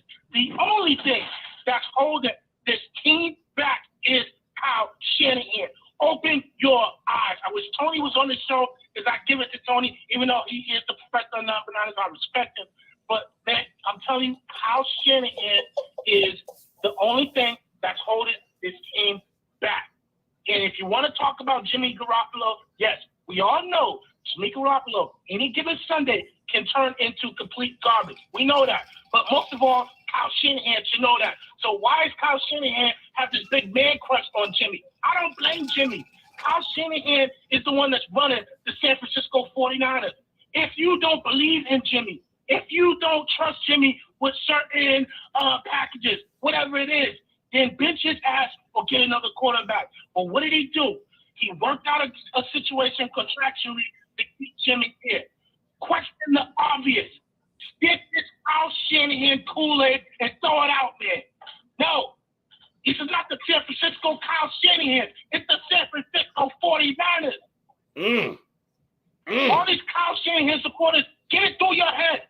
I personally don't give a damn who the coach is as long as we getting dubbed. He's booing Shanahan, y'all. He is over Shanahan. Y'all hear what my man is saying? Hey, man, I'm telling it like it is, bro. Yo, and the way it is, man, we got this defense. Yo, if you look, not even this defense, right? Not even this defense. Every season that he's been under helm, the defense has carried this ball club. Look it up. Listen, I'm not mad at what your opinions are, but I do have a question. I do got a question. Don't shoot me, bro. Let me just say one thing. I don't want to lose my train of thought. I wanted to ask you this. Go ahead. Can you honestly tell me, and I will keep that question. Can you honestly tell me, Mike, that Kyle Shanahan is a better coach than DeMeco Ryans? I've never seen DeMeco coach. That's not a fair question. What are you talking about? Whoa. DeMeco Ryans' responsibilities as a coordinator are not that of a head coach. Head coaches' jobs are way more detailed than a coordinator. Way more detailed. A coach. Well, when the defense is on the field, Kyle Shanahan is back to the sideline, to the field. So what's the difference? Well, you got. Are you asking me who's a better coordinator, or are you asking me who's a better coach? I'll let you set the table. How about that? All right. So here, watch this. The answer to both is Kyle Shanahan. The answer to both is Kyle Shanahan. Kyle Shanahan, the coordinator. Based on what? Hear me out. When he has to focus on only the offense, Kyle Shanahan is the top 3 offensive coordinator in the entire NFL. I don't know that. What is the criteria for that? The criteria is working with the pieces that you have. The reason why the 49ers make it to the Super Bowl with subpar play at the quarterback position is Kyle Shanahan and his play calling ability. The reason why you have a guy like Matt Schaub having an MVP potential season when he's never been an average quarterback. Hear me out. He's never been an average quarterback since or before then. MVP candidate? Yes. Look it up, bro. When Kyle Shanahan was over there in Houston. No, you look it. I don't have to look it up. And let me tell you something. Bro. The closest thing that you could say will be Matt Ryan. And Matt Ryan was a Pro Bowler before he even got there. He was a Pro Bowler, but he was not an MVP. Julio before he got there. Yes, but they weren't in the Super Bowl, and he was not an MVP. And they did not have the highest scoring offense that when Kyle wasn't there either. Okay, so whose responsibility was it when they got to the Super Bowl to blow a 28-3 lead and who stopped running the ball? That was on the defense. Who stopped running the ball was Kyle. Oh, that was on the defense. No. Hear me out. You asked 2 different questions. Oh, okay. You said whose responsibility was it when they blew the lead? That's on the defense. The defense didn't stop the Patriots the rest of that game. That's not my opinion. That's a fact. Now, who stopped running the ball? I'll put that on Kyle. But did you see the play? Okay. Did you see the play that was intercepted? Did you watch that play?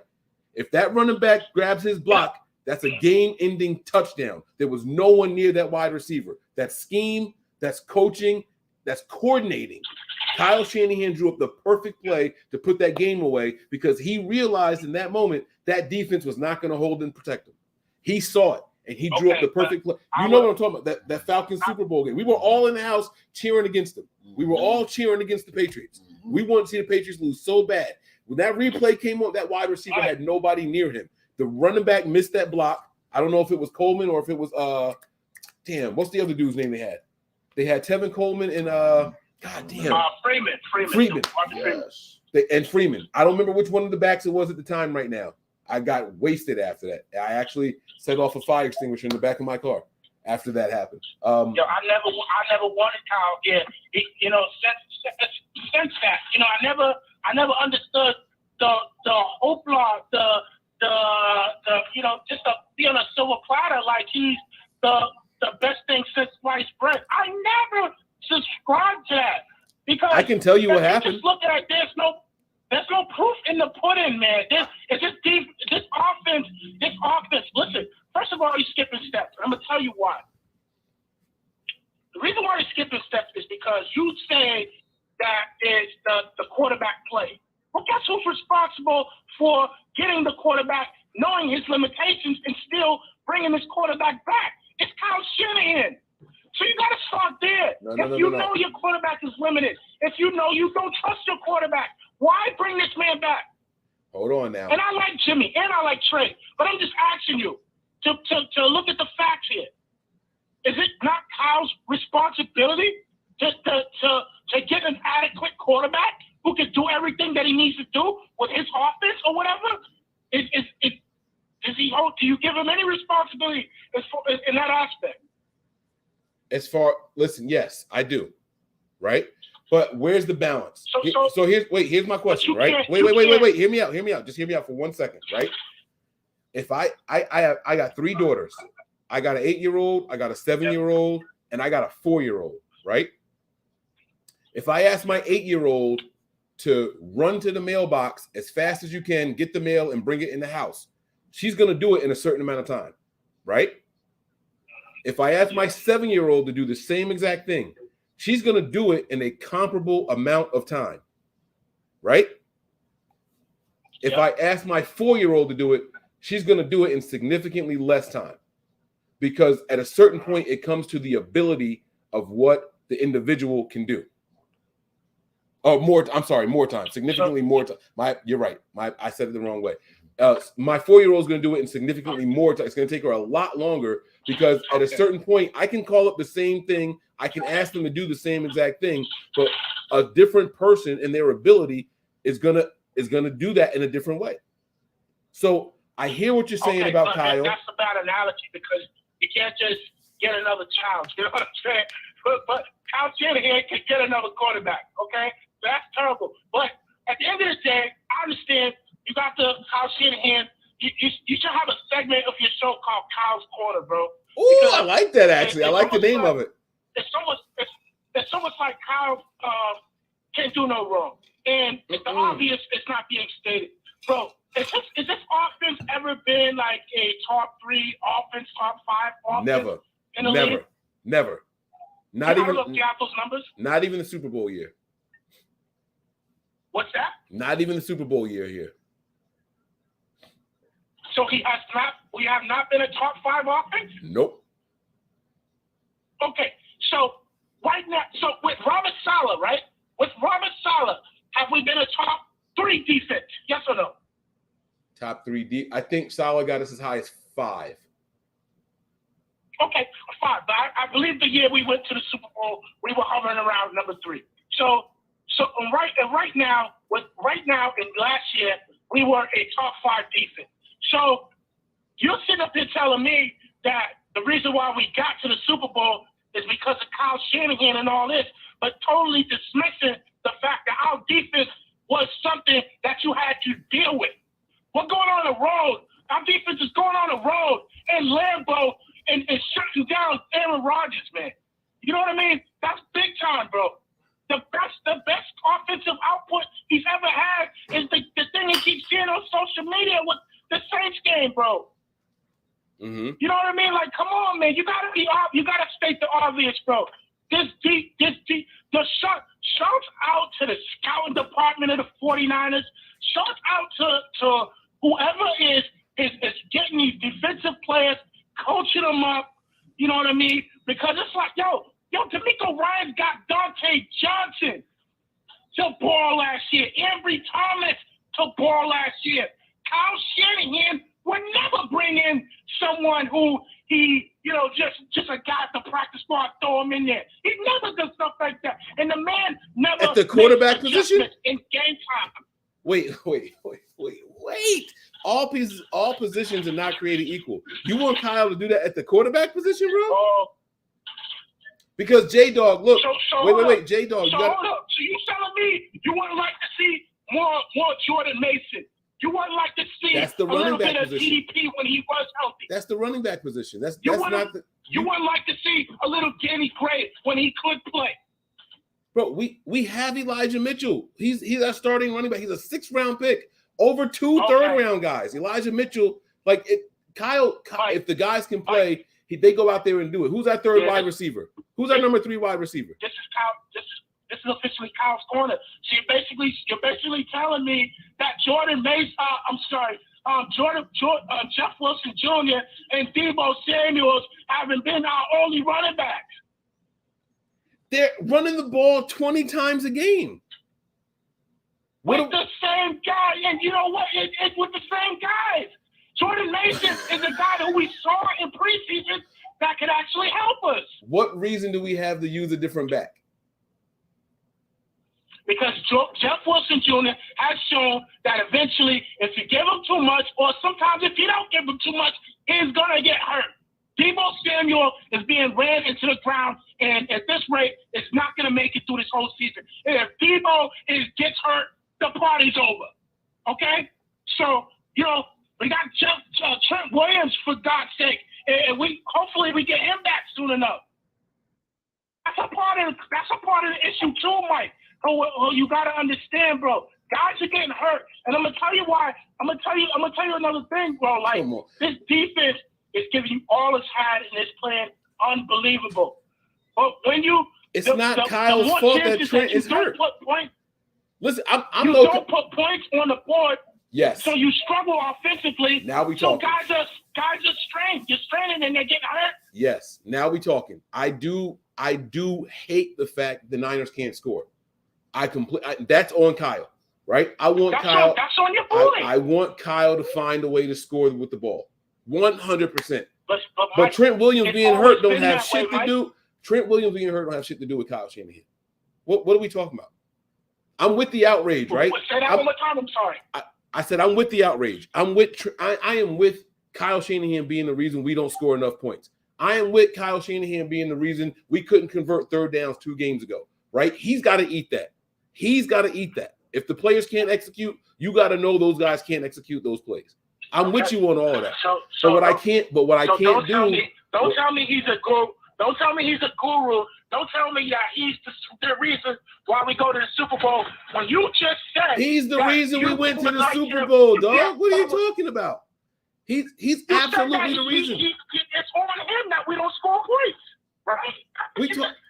You got to pick a season and stick with it. You want to talk about the Super Bowl season? You want to talk about this year? You can't jump back and forth to prove this different points. I want to talk about his whole tenure with the 49ers. All in one. Fact that our defense, even when we sucked, our defense is probably the best thing that we had on this ball club. All right? Give me a break. Other than 1 year with Robert Saleh, when he first got the job, our defense was the best thing going for the San Francisco 49ers. And everyone knows it. And so you wanna tell me that Kyle Shanahan is the reason why we got to the Super Bowl, and I'm not buying it. All right? If you put this up in a court of law, you will be guilty of absolute BS. Right? Hold on. Wait. I should call this Kyle's corner, man. Hold on. Nothing but Kyle. So change the name to nothing but Kyle's corner. So you're telling me that in the postseason, you watch those playoffs the same way that I did. In the postseason, you're telling me that Kyle Shanahan had nothing to do with the success of the 49ers making it to the Super Bowl? I mean, he's there, right? He's there, right? But what I'm telling you, right? Let's go back to this last Super Bowl run, right? Who did we light up the scoreboard on in the playoffs? I'll wait. We didn't light up the scoreboard against anybody in this last playoff run. Okay. Now in every game, is our defense stellar and even going into the NFC Championship, which we should have won, but Kyle blew another lead. Now, did the defense hold and have a lead going into the fourth quarter? Our defense shows out, man. You know it, man. I don't need to remind you. You know. But I'm just talking about the Kyle Shanahan Kool-Aid, man. Dump it out, man. Open your eyes, Mike. So you think Kyle Shanahan? It's real, man. So answer my question. Hasn't had a top 5 offense. Answer my question. You don't think Kyle Shanahan deserves any? Kyle Shanahan is not responsible for any of the success the 49ers have had. You think it's all on the defense? No, I can't say that. I can't say that. And I'll tell you, and I'll add to that. I think the best, and I think I said this on Not But Niners before. I think the best, and I can't understand, the best thing that I think Kyle Shanahan offers the 49ers is for some reason, and I can't understand it for the life of me. He has this locker room and this organization in the palm of his hand. He has total command. His team respects him. These players respect him. And I think it's probably a credit to the guys that they're bringing into the organization. You know, there's no more Reuben Fosters and guys like that coming in. You know, so he's getting real men with character. So I would credit him for that more than anything.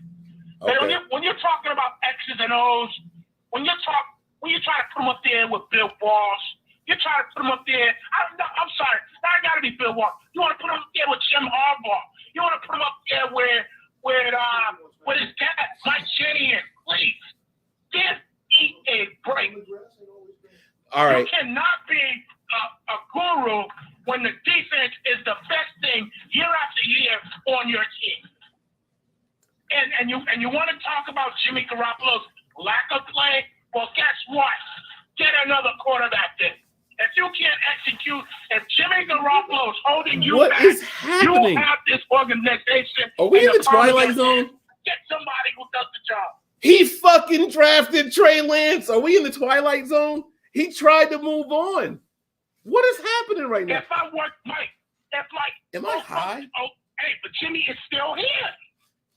What the bro? I don't understand what's supposed to happen. You want him to cut Jimmy now? All right, wait, stop. All right, I know what's happening. Every time you say something, I go to respond and we change subjects and we don't get to anything. Let me run through a couple of things. I swear to God, I don't feel like I'm changing the subject. I feel like everything is going together. I just feel like Kyle's your man. Kyle's your man. Kyle, no. Well, all right, so let's wait. So no, it's okay. I'm somewhere in between. I'm not as down on Kyle as most people. I'm also not as up on Kyle. I have been saying for a while, for the last 3 seasons, I'm disappointed that we hired this offensive guru, this offensive genius, and we haven't seen that come to fruition here with the 49ers. I've been on record for years saying that. But that doesn't mean that I think Kyle is no good. Doesn't mean that I think we should move on from Kyle. Doesn't mean that I blame Kyle. I also realize that Kyle has to play with the rest of his roster. We have Deebo Samuel, an all-pro wide receiver. We have George Kittle, an all-pro tight end. Absolutely. You know what I'm saying? We have one of the best run games in the entire NFL. The reason we have all those things is because Kyle is stuck with Jimmy Garoppolo, and he needs those pieces to be good. I can connect dots and not put all the blame in one basket. It's not one or the other. It's a collective. The NFL, forget Kyle. The NFL, any football team, for a team to be successful, it takes all 11 pieces to be successful, bro. If we struggle, listen to me. It takes. I'm sorry, I don't mean to cut you off. No, I'm just saying. It takes all 11 pieces to be successful. Defense has nothing to do with our struggles, bro. I haven't mentioned the defense one time. Not once have I mentioned the defense. You said it's collective. I'm talking about the 11 players on the field. You can have the best offensive line and every single skill position be A+. They can be number 1 in the NFL. If you have the worst quarterback in the NFL, you're not going to win much because the quarterback is the most important position on the field.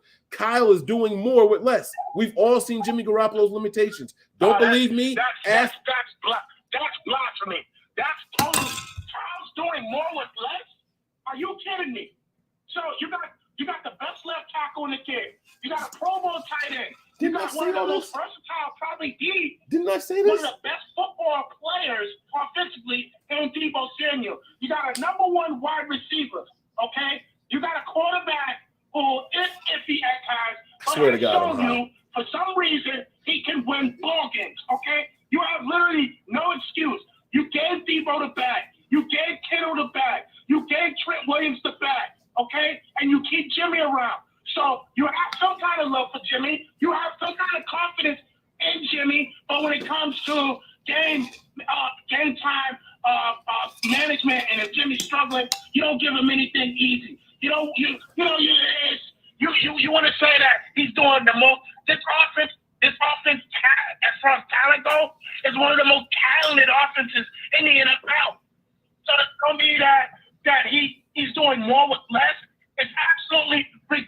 J-Dog. Andy Reid this J-Dog. offense. J-Dog. This Charlotte J-Dog. this offense. J-Dog. You didn't listen to what I said. I said he's doing more with less at the quarterback position, bro. I didn't mention I said you could have all pros everywhere else, but the most important position on the field is the quarterback position, and there Kyle is doing more with less. That's all I said, bro. So is Jimmy. So is Jimmy, though. Okay. But Jimmy Garoppolo was quarterback when we went to the Super Bowl. Jimmy Garoppolo was quarterback when we should have went to the Super Bowl last year. Okay. And for some strange reason, it's a miracle now. It's a miracle when Jimmy Garoppolo gets hurt, Kyle Shanahan can't win ball games. It's a miracle. It's one of those coincidences, I guess. You know what I mean? What does that? What does that mean? The numbers are so drastic, right? So drastic. Wait, but what does that mean? This whole coincidence thing. What does that mean? What you just said? You said it's all Jimmy. It's all Jimmy, but he was there for the Super Bowl and the NFC Championship. You keep referring to the fact that Kyle's doing more with less because of this quarterback. Yes. So if this is the same, to connect the dots, because I don't want you to say that I'm switching up whatever, to connect the dots, this same quarterback that you're saying he's doing less with is the same quarterback that has a tremendous record. It's the same quarterback that has went to the Super Bowl with. It's the same quarterback that would have went to the Super Bowl last year. Now, I'm not saying Jimmy Garoppolo so much, but I'm saying that Jimmy Garoppolo is enough where you can win. Jimmy Garoppolo is enough where you can win the Super Bowl. You ever play chess? Absolutely. This is when I would call checkmate, because you just asked me 5 minutes ago, tell me when Kyle's had a top 5 offense. Tell me which offense, which team we blew out in the postseason during the Super Bowl run or the NFC Championship run. You just said that the offense wasn't good enough, but now you're saying Jimmy was good enough. You jumping sides of the fence, big dog. This is when I would say check. This is when you want to move the goalposts. No, how the fuck am I the one moving the goalposts, bro? You said these things, not me. These are your words. You digging your own grave and not realizing that once you get too deep, you can't climb out. I didn't say any of that. You said that, dog. That's not what I'm saying. J-Dog, no, it's not what I'm trying to. I haven't said shit. You've been talking for 10 minutes. I got in about 30 seconds. I haven't said it. I've been letting you go, and I'm listening to everything you're saying. On one hand, you're saying Kyle's offense ain't getting the job done. The next hand, you're saying Jimmy's good enough. Then you tell me if you don't like Jimmy, he should try to move on. And then I tell you, well, he did move on. He drafted another guy. And then you say, well, Jimmy's still here. Well, the rest of the NFL didn't want Jimmy. So what exactly, like everything you're saying, you're contradicting later on if I just let you keep going. Okay. So let me address what you just said. So our offense is not a top. See, I like to argue. This is why this is good for me. Our offense is functional. Our offense doesn't suck, okay? And our offense could be a lot better with a coach, an offensive mind, maybe an offensive coordinator, or someone who could just do the obvious. Stick with the run when you got to run. Okay? Wait. Now let me stop you there. Hold on. Wait. J-Dog. Hold on. Wait. Listen. Wait. No. I'm not cutting you off. I'm not hanging up on you. I want to ask you a question. You said that you want to see an offense that sticks with the obvious, right? Do what they do well. You just said that, right? Just give me right, but you just said that, right? Okay. 12 minutes ago, you told me that Debo was going to get injured if we keep running the ball with him. So you tell me how you want. Okay, but stop. Hold on. Now listen, just hear me out. Wait, but I haven't asked my question. You can't respond to the question if I didn't ask it yet. Hold on a second. All right. Debo is a phenomenal ball carrier. That's not a question. That's a statement. Everybody listening is going to agree to that. I know you're going to agree to that. You're an intelligent man. I know you're going to agree to that. I don't need you to respond to that. The reason Debo had to become a ball carrier the way that he was last year is because we had so many injuries at the running back position. Now you said Kyle needs to run the ball with more people more often. Yet, every time we run the ball with more people, we've already lost 2 running backs this year. And now you're saying, hey, let's just throw another guy in for the sake of it. Well, we have 2 guys right now that are running the ball really well for the 49ers. It's Debo. You said you want to see Mason. You said that. I didn't mention Mason this whole time. You mentioned Mason. I would like for Kyle Shanahan, very clearly, I would like Kyle Shanahan to utilize some of these weapons that are not being used. Pause. That's perfect. Wait. I also said Danny Gray. Okay? You want him to use players that aren't being used when he's using Ray McLeod, Elijah Mitchell, hurt, Ty Davis-Price, hurt, George Kittle, hurt, Deebo Samuel. He was not using Price. Ty Davis-Price got hurt running the ball, bro. What are we talking about? Okay, Mike. So George Kittle. Wait. Hold on. I'm not done. George Kittle, hurt. Deebo Samuel, not hurt. Okay? Jeff Wilson Jr., not hurt. He's using Kyle Juszczyk. He's using Brandon Ayuk. We've seen Ray McLeod. I just ran off 15 people in this offense that have touched the ball so far through 4 games. What more do you want this man to do? I will have to say, Mike, make a good point, and I will say this. I didn't name Dwelly. I didn't name Croft. Those guys touched the ball as well. I didn't name Gray, who has 2 receptions. I didn't name everybody. I named you 15 people who have touched the ball more than 3 times so far, and you're saying I want to see more. How? I would say the last game against the Rams, he did a better job of incorporating Juice into his offense. Before that, Juice, as we all know, was you see him one game and you wouldn't see him for 5 games as far as a catch, a run, or anything. Okay. Before this game, Jeff Wilson Jr. or Deebo Samuel was our only ball carriers, and all I was saying was that if you keep putting Deebo in the backfield, which at this point the whole world knows if Deebo Samuel's in the backfield, he's getting the ball. We need Deebo Samuel, and if Deebo Samuel gets hurt, the party is over. I agree. Okay? I agree with that. Find a guy in the preseason who, like Jordan Mason, who we all loved in the preseason, who we all saw that he could help this ball club, along with a guy like a Danny Gray. Okay, if they are healthy, they need to get reps, because if you don't give them reps, first of all, why are they even on this active roster if you're not going to play them? Okay, and then secondly, if you're not going to give them reps, then what about the next year? Okay, we see in the NFL, if you have red zone, if you watch other games, you'll see rookie wide receivers doing work on various teams. You see running back rookies doing work. So it's not like the days are over where you sit a guy, whatever. And these guys are like 5th round picks. Danny Gray's what, a 3rd round pick? Get the man some reps. Speed is speed, bro. I understand he might be hurt right now. I already got an injury or whatever like that. But even when he was healthy, he wasn't using him. All right, so let me ask you this question. And so what you're referring to is it will probably be the last game from the Rams game, which I would have to agree he did a much better job at incorporating more bodies, more flows, more touches, and more versatility. You know what I mean? Hey, so I would say that after we drafted Danny Gray, you did what I did, and you went back and you watched highlight film. You dug up some all 22, right? You watched some tape on that young man, right? Okay. What does Danny Gray do really well? What does he do better than any wide receiver on our team? Get down the field. He's fast. He's run. He's got 4.3 speed. Right. What's Jimmy Garoppolo's weakness? Oh, please. So No. Don't do that. Don't. You said, Come on, bro. Wait. I just want you to answer my question. What is Jimmy Garoppolo's weakness? Jimmy Garoppolo's, as far as the Cow's corner goes, Jimmy Garoppolo's weakness, Mike, would be that he doesn't throw the ball deep. Okay? But if you want to say Jimmy Garoppolo can't throw the ball deep and you want to subscribe to that, go ahead. But at the end of the day, I don't believe that Jimmy Garoppolo can throw the ball deep.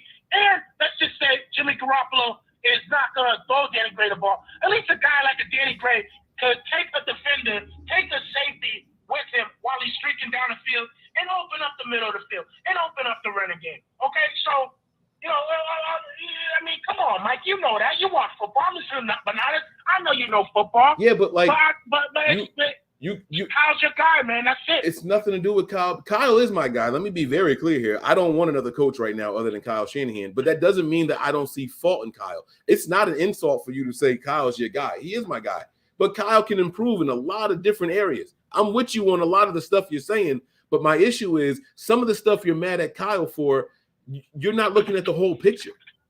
And I think Kyle Shanahan could hold Jim Harbaugh's jockstrap. You know it. Okay. And you know it. Okay? There's no proof. There's no proof offensively. It's all a myth.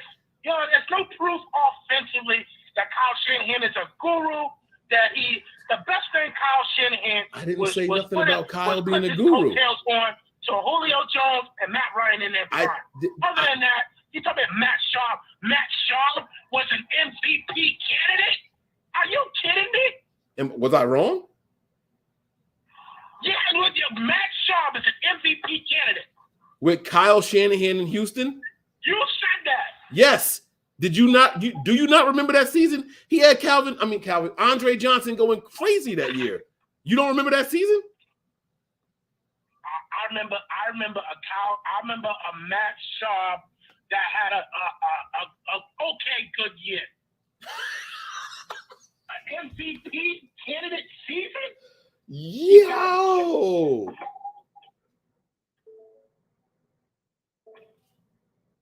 My man, listen, man. This was a lot of fun. I'm not gonna lie to you. I really, really did enjoy this whole conversation. I know, man. I don't mean to hold you guys up because I know y'all got things that y'all want to do. And shout out, I was thinking about taking a trip to Carolina, but I had to work. I don't know if you guys are down there or not, but man, it's gonna be a happening. And I'm expecting this defense to do big things. And I'd like to see Kyle Shanahan and this offense work on some things, try to get more flow, try to incorporate some more guys in this offense where you got a lesser opponent. Maybe you can work on some things. I know we don't want to take Carolina lightly because they do got some ballers over there. But I'm just defense, man. It got the hooks in me, man. Hey, listen. For the first 3 weeks, I didn't believe what I was seeing in Hufanga, and I couldn't. My sons asked me like, Dad, like this guy. I'm like, I don't know what I'm seeing, and I have to believe what I'm seeing now. Hufanga, this is what it's gonna be, man. So what are we gonna do when Jimmy Ward comes back? Because Gibson is balling as well. It's gonna be very interesting to see what they do, man. And I agree with what you're saying, man. I was not that I was skeptical on Hufanga. I was believing the reports.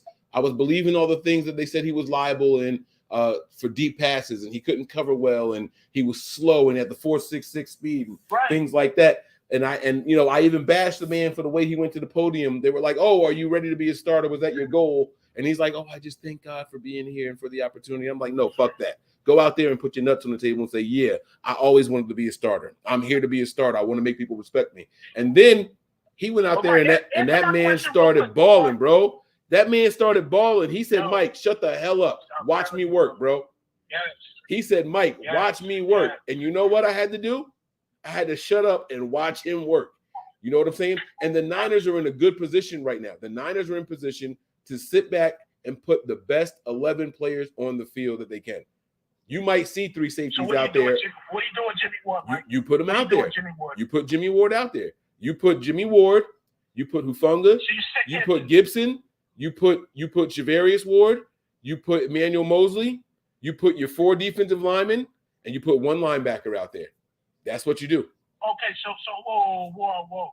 So you sound crazy, right? Start and run it normal package. You're gonna go 3 safeties. Why not? Last week we did it. Last week we played all nickel against the Rams. You can't take No. We didn't do 3 safeties, but we did nickel all game long last week. We did not have 3 linebackers on the field at all last week. Okay. What last game you talking about? Against the Rams. Yeah, against the Rams. We did not have 3 linebackers on the field. Right.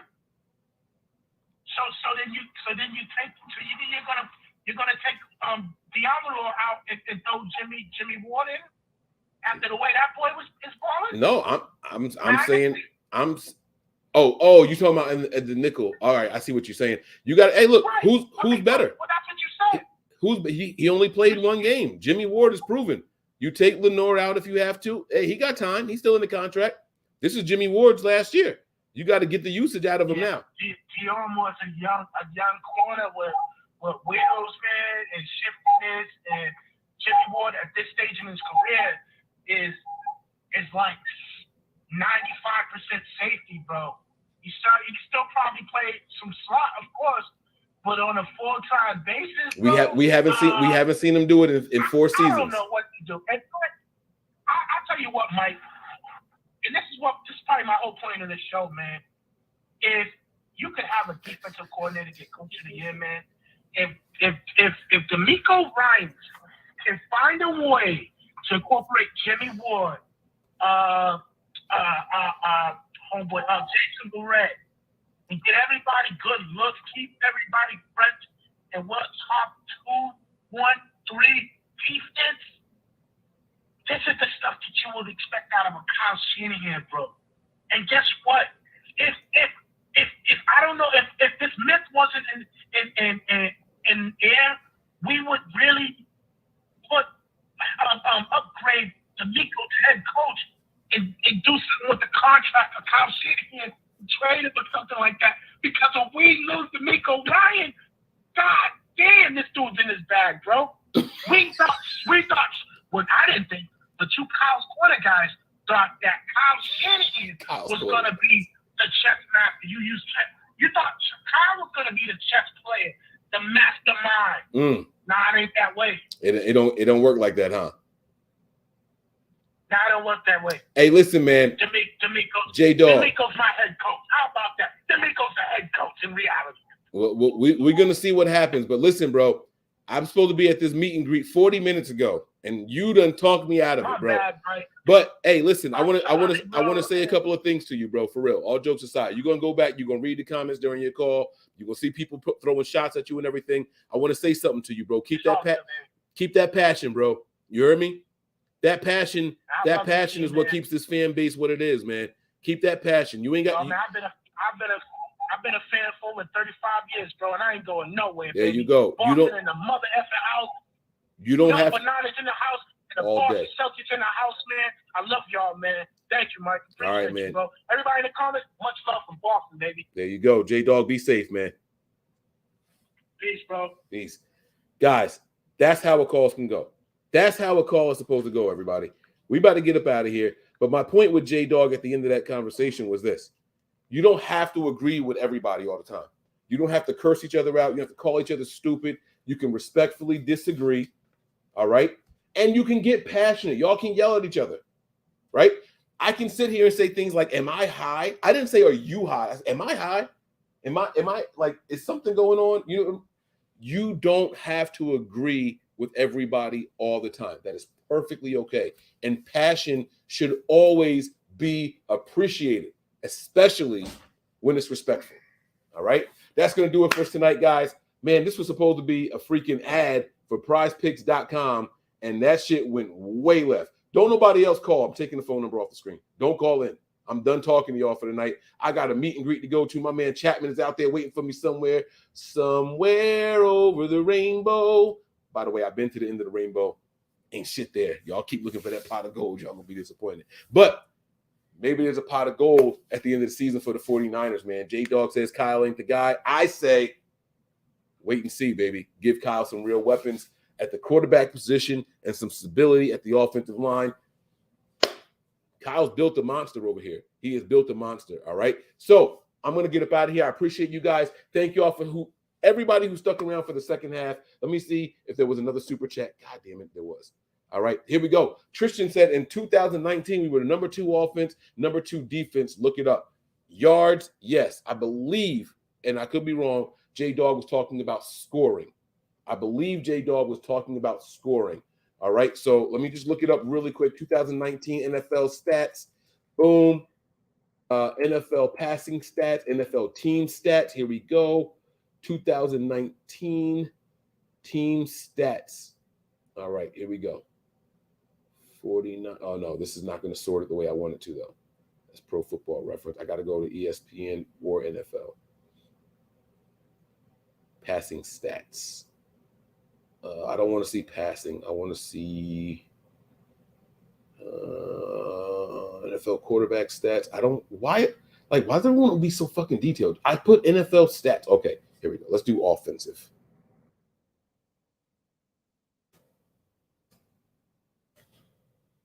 All right, I just want to make sure I get to all of these chats here. All right, so this is only passing. Can I just do all of offense, please? Team stats. Rushing, receiving. You can't do. Okay, scoring. Here we go. Scoring. Here we go. And it breaks it down. Rushing, receiving. Oh, total. This is just touchdowns. Oh my God. I hate this anymore. I hate this anymore. Stats, player, team, and they don't have like just total points per game.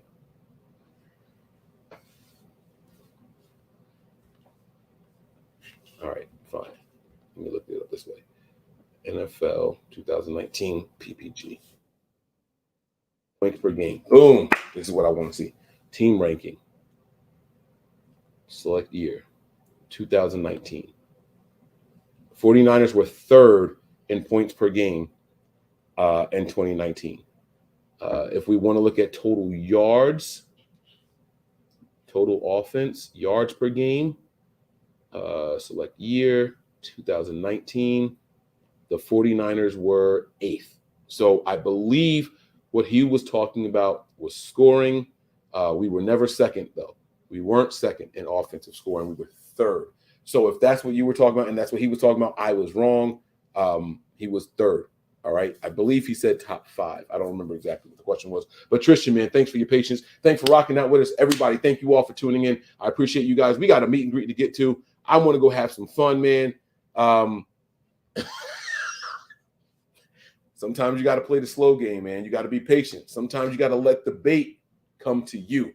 You know what I'm saying? So that's how it works, man. That's how it works, bro. I appreciate everybody for rocking out with us, man. Y'all have been great. And there's another super chat in here. Jashawn, what's up, Niner gang? Everybody should know when a player performance is good in college and in preseason, it should be in regular season. I would like to agree with that, but college and NFL are two different animals, number one. And number two, Jordan Mason wasn't even really that good because he wasn't often available in college. I don't know if that's what you're talking about, but I believe that was the apprehension there with the phone call between myself and J-Dog, because he was saying, I want to see more Jordan Mason. But here's the thing, and I didn't get a chance to get this out, and I wasn't going to try to yell over my man. When you're looking at this team, you're looking at the players that are out there, the players that are being used, right? The more players we use, the more players that get injured.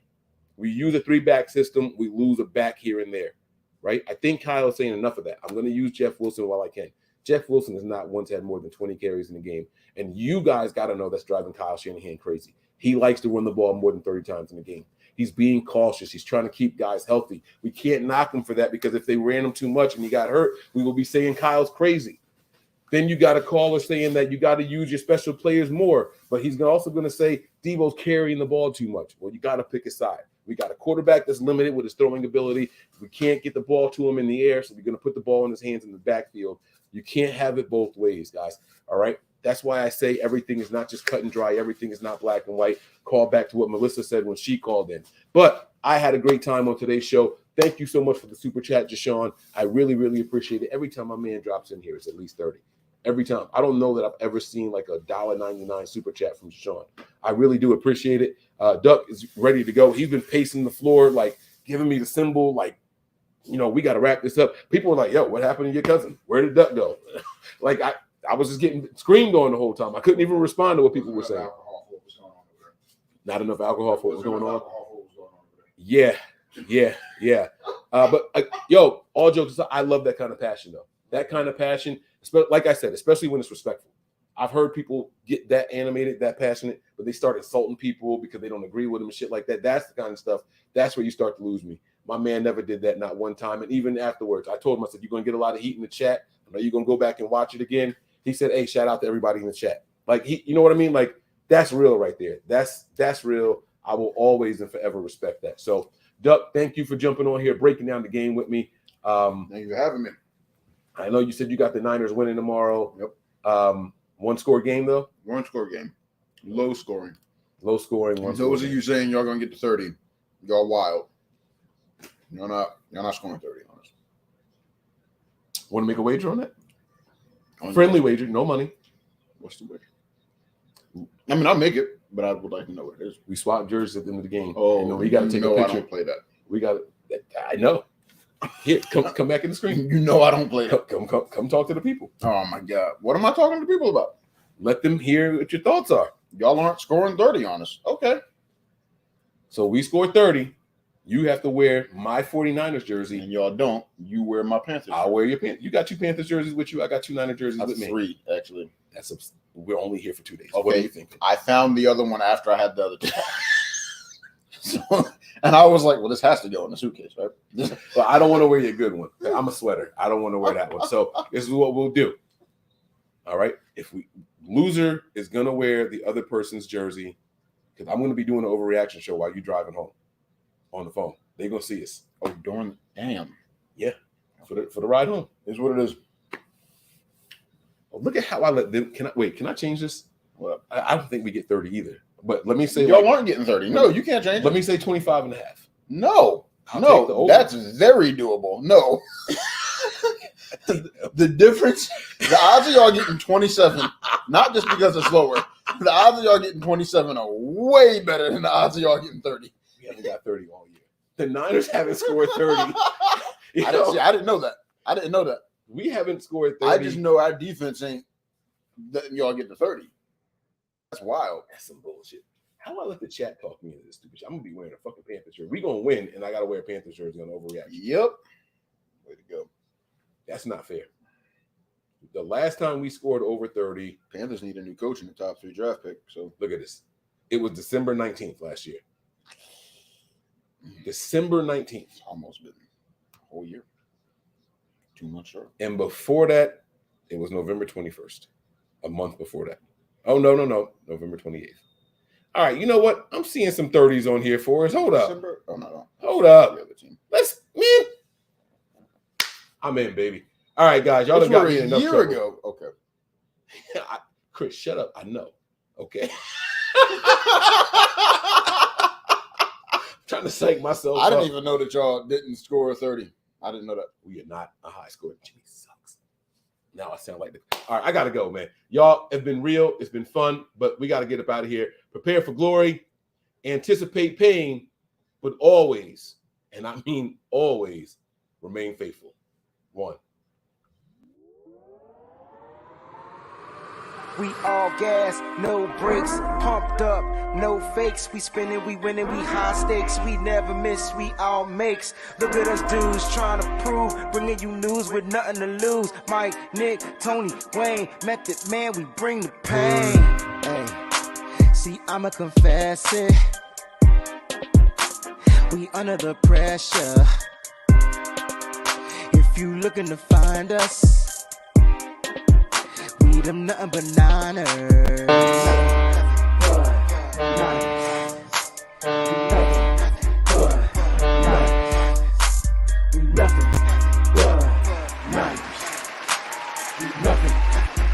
We them nothing but niners.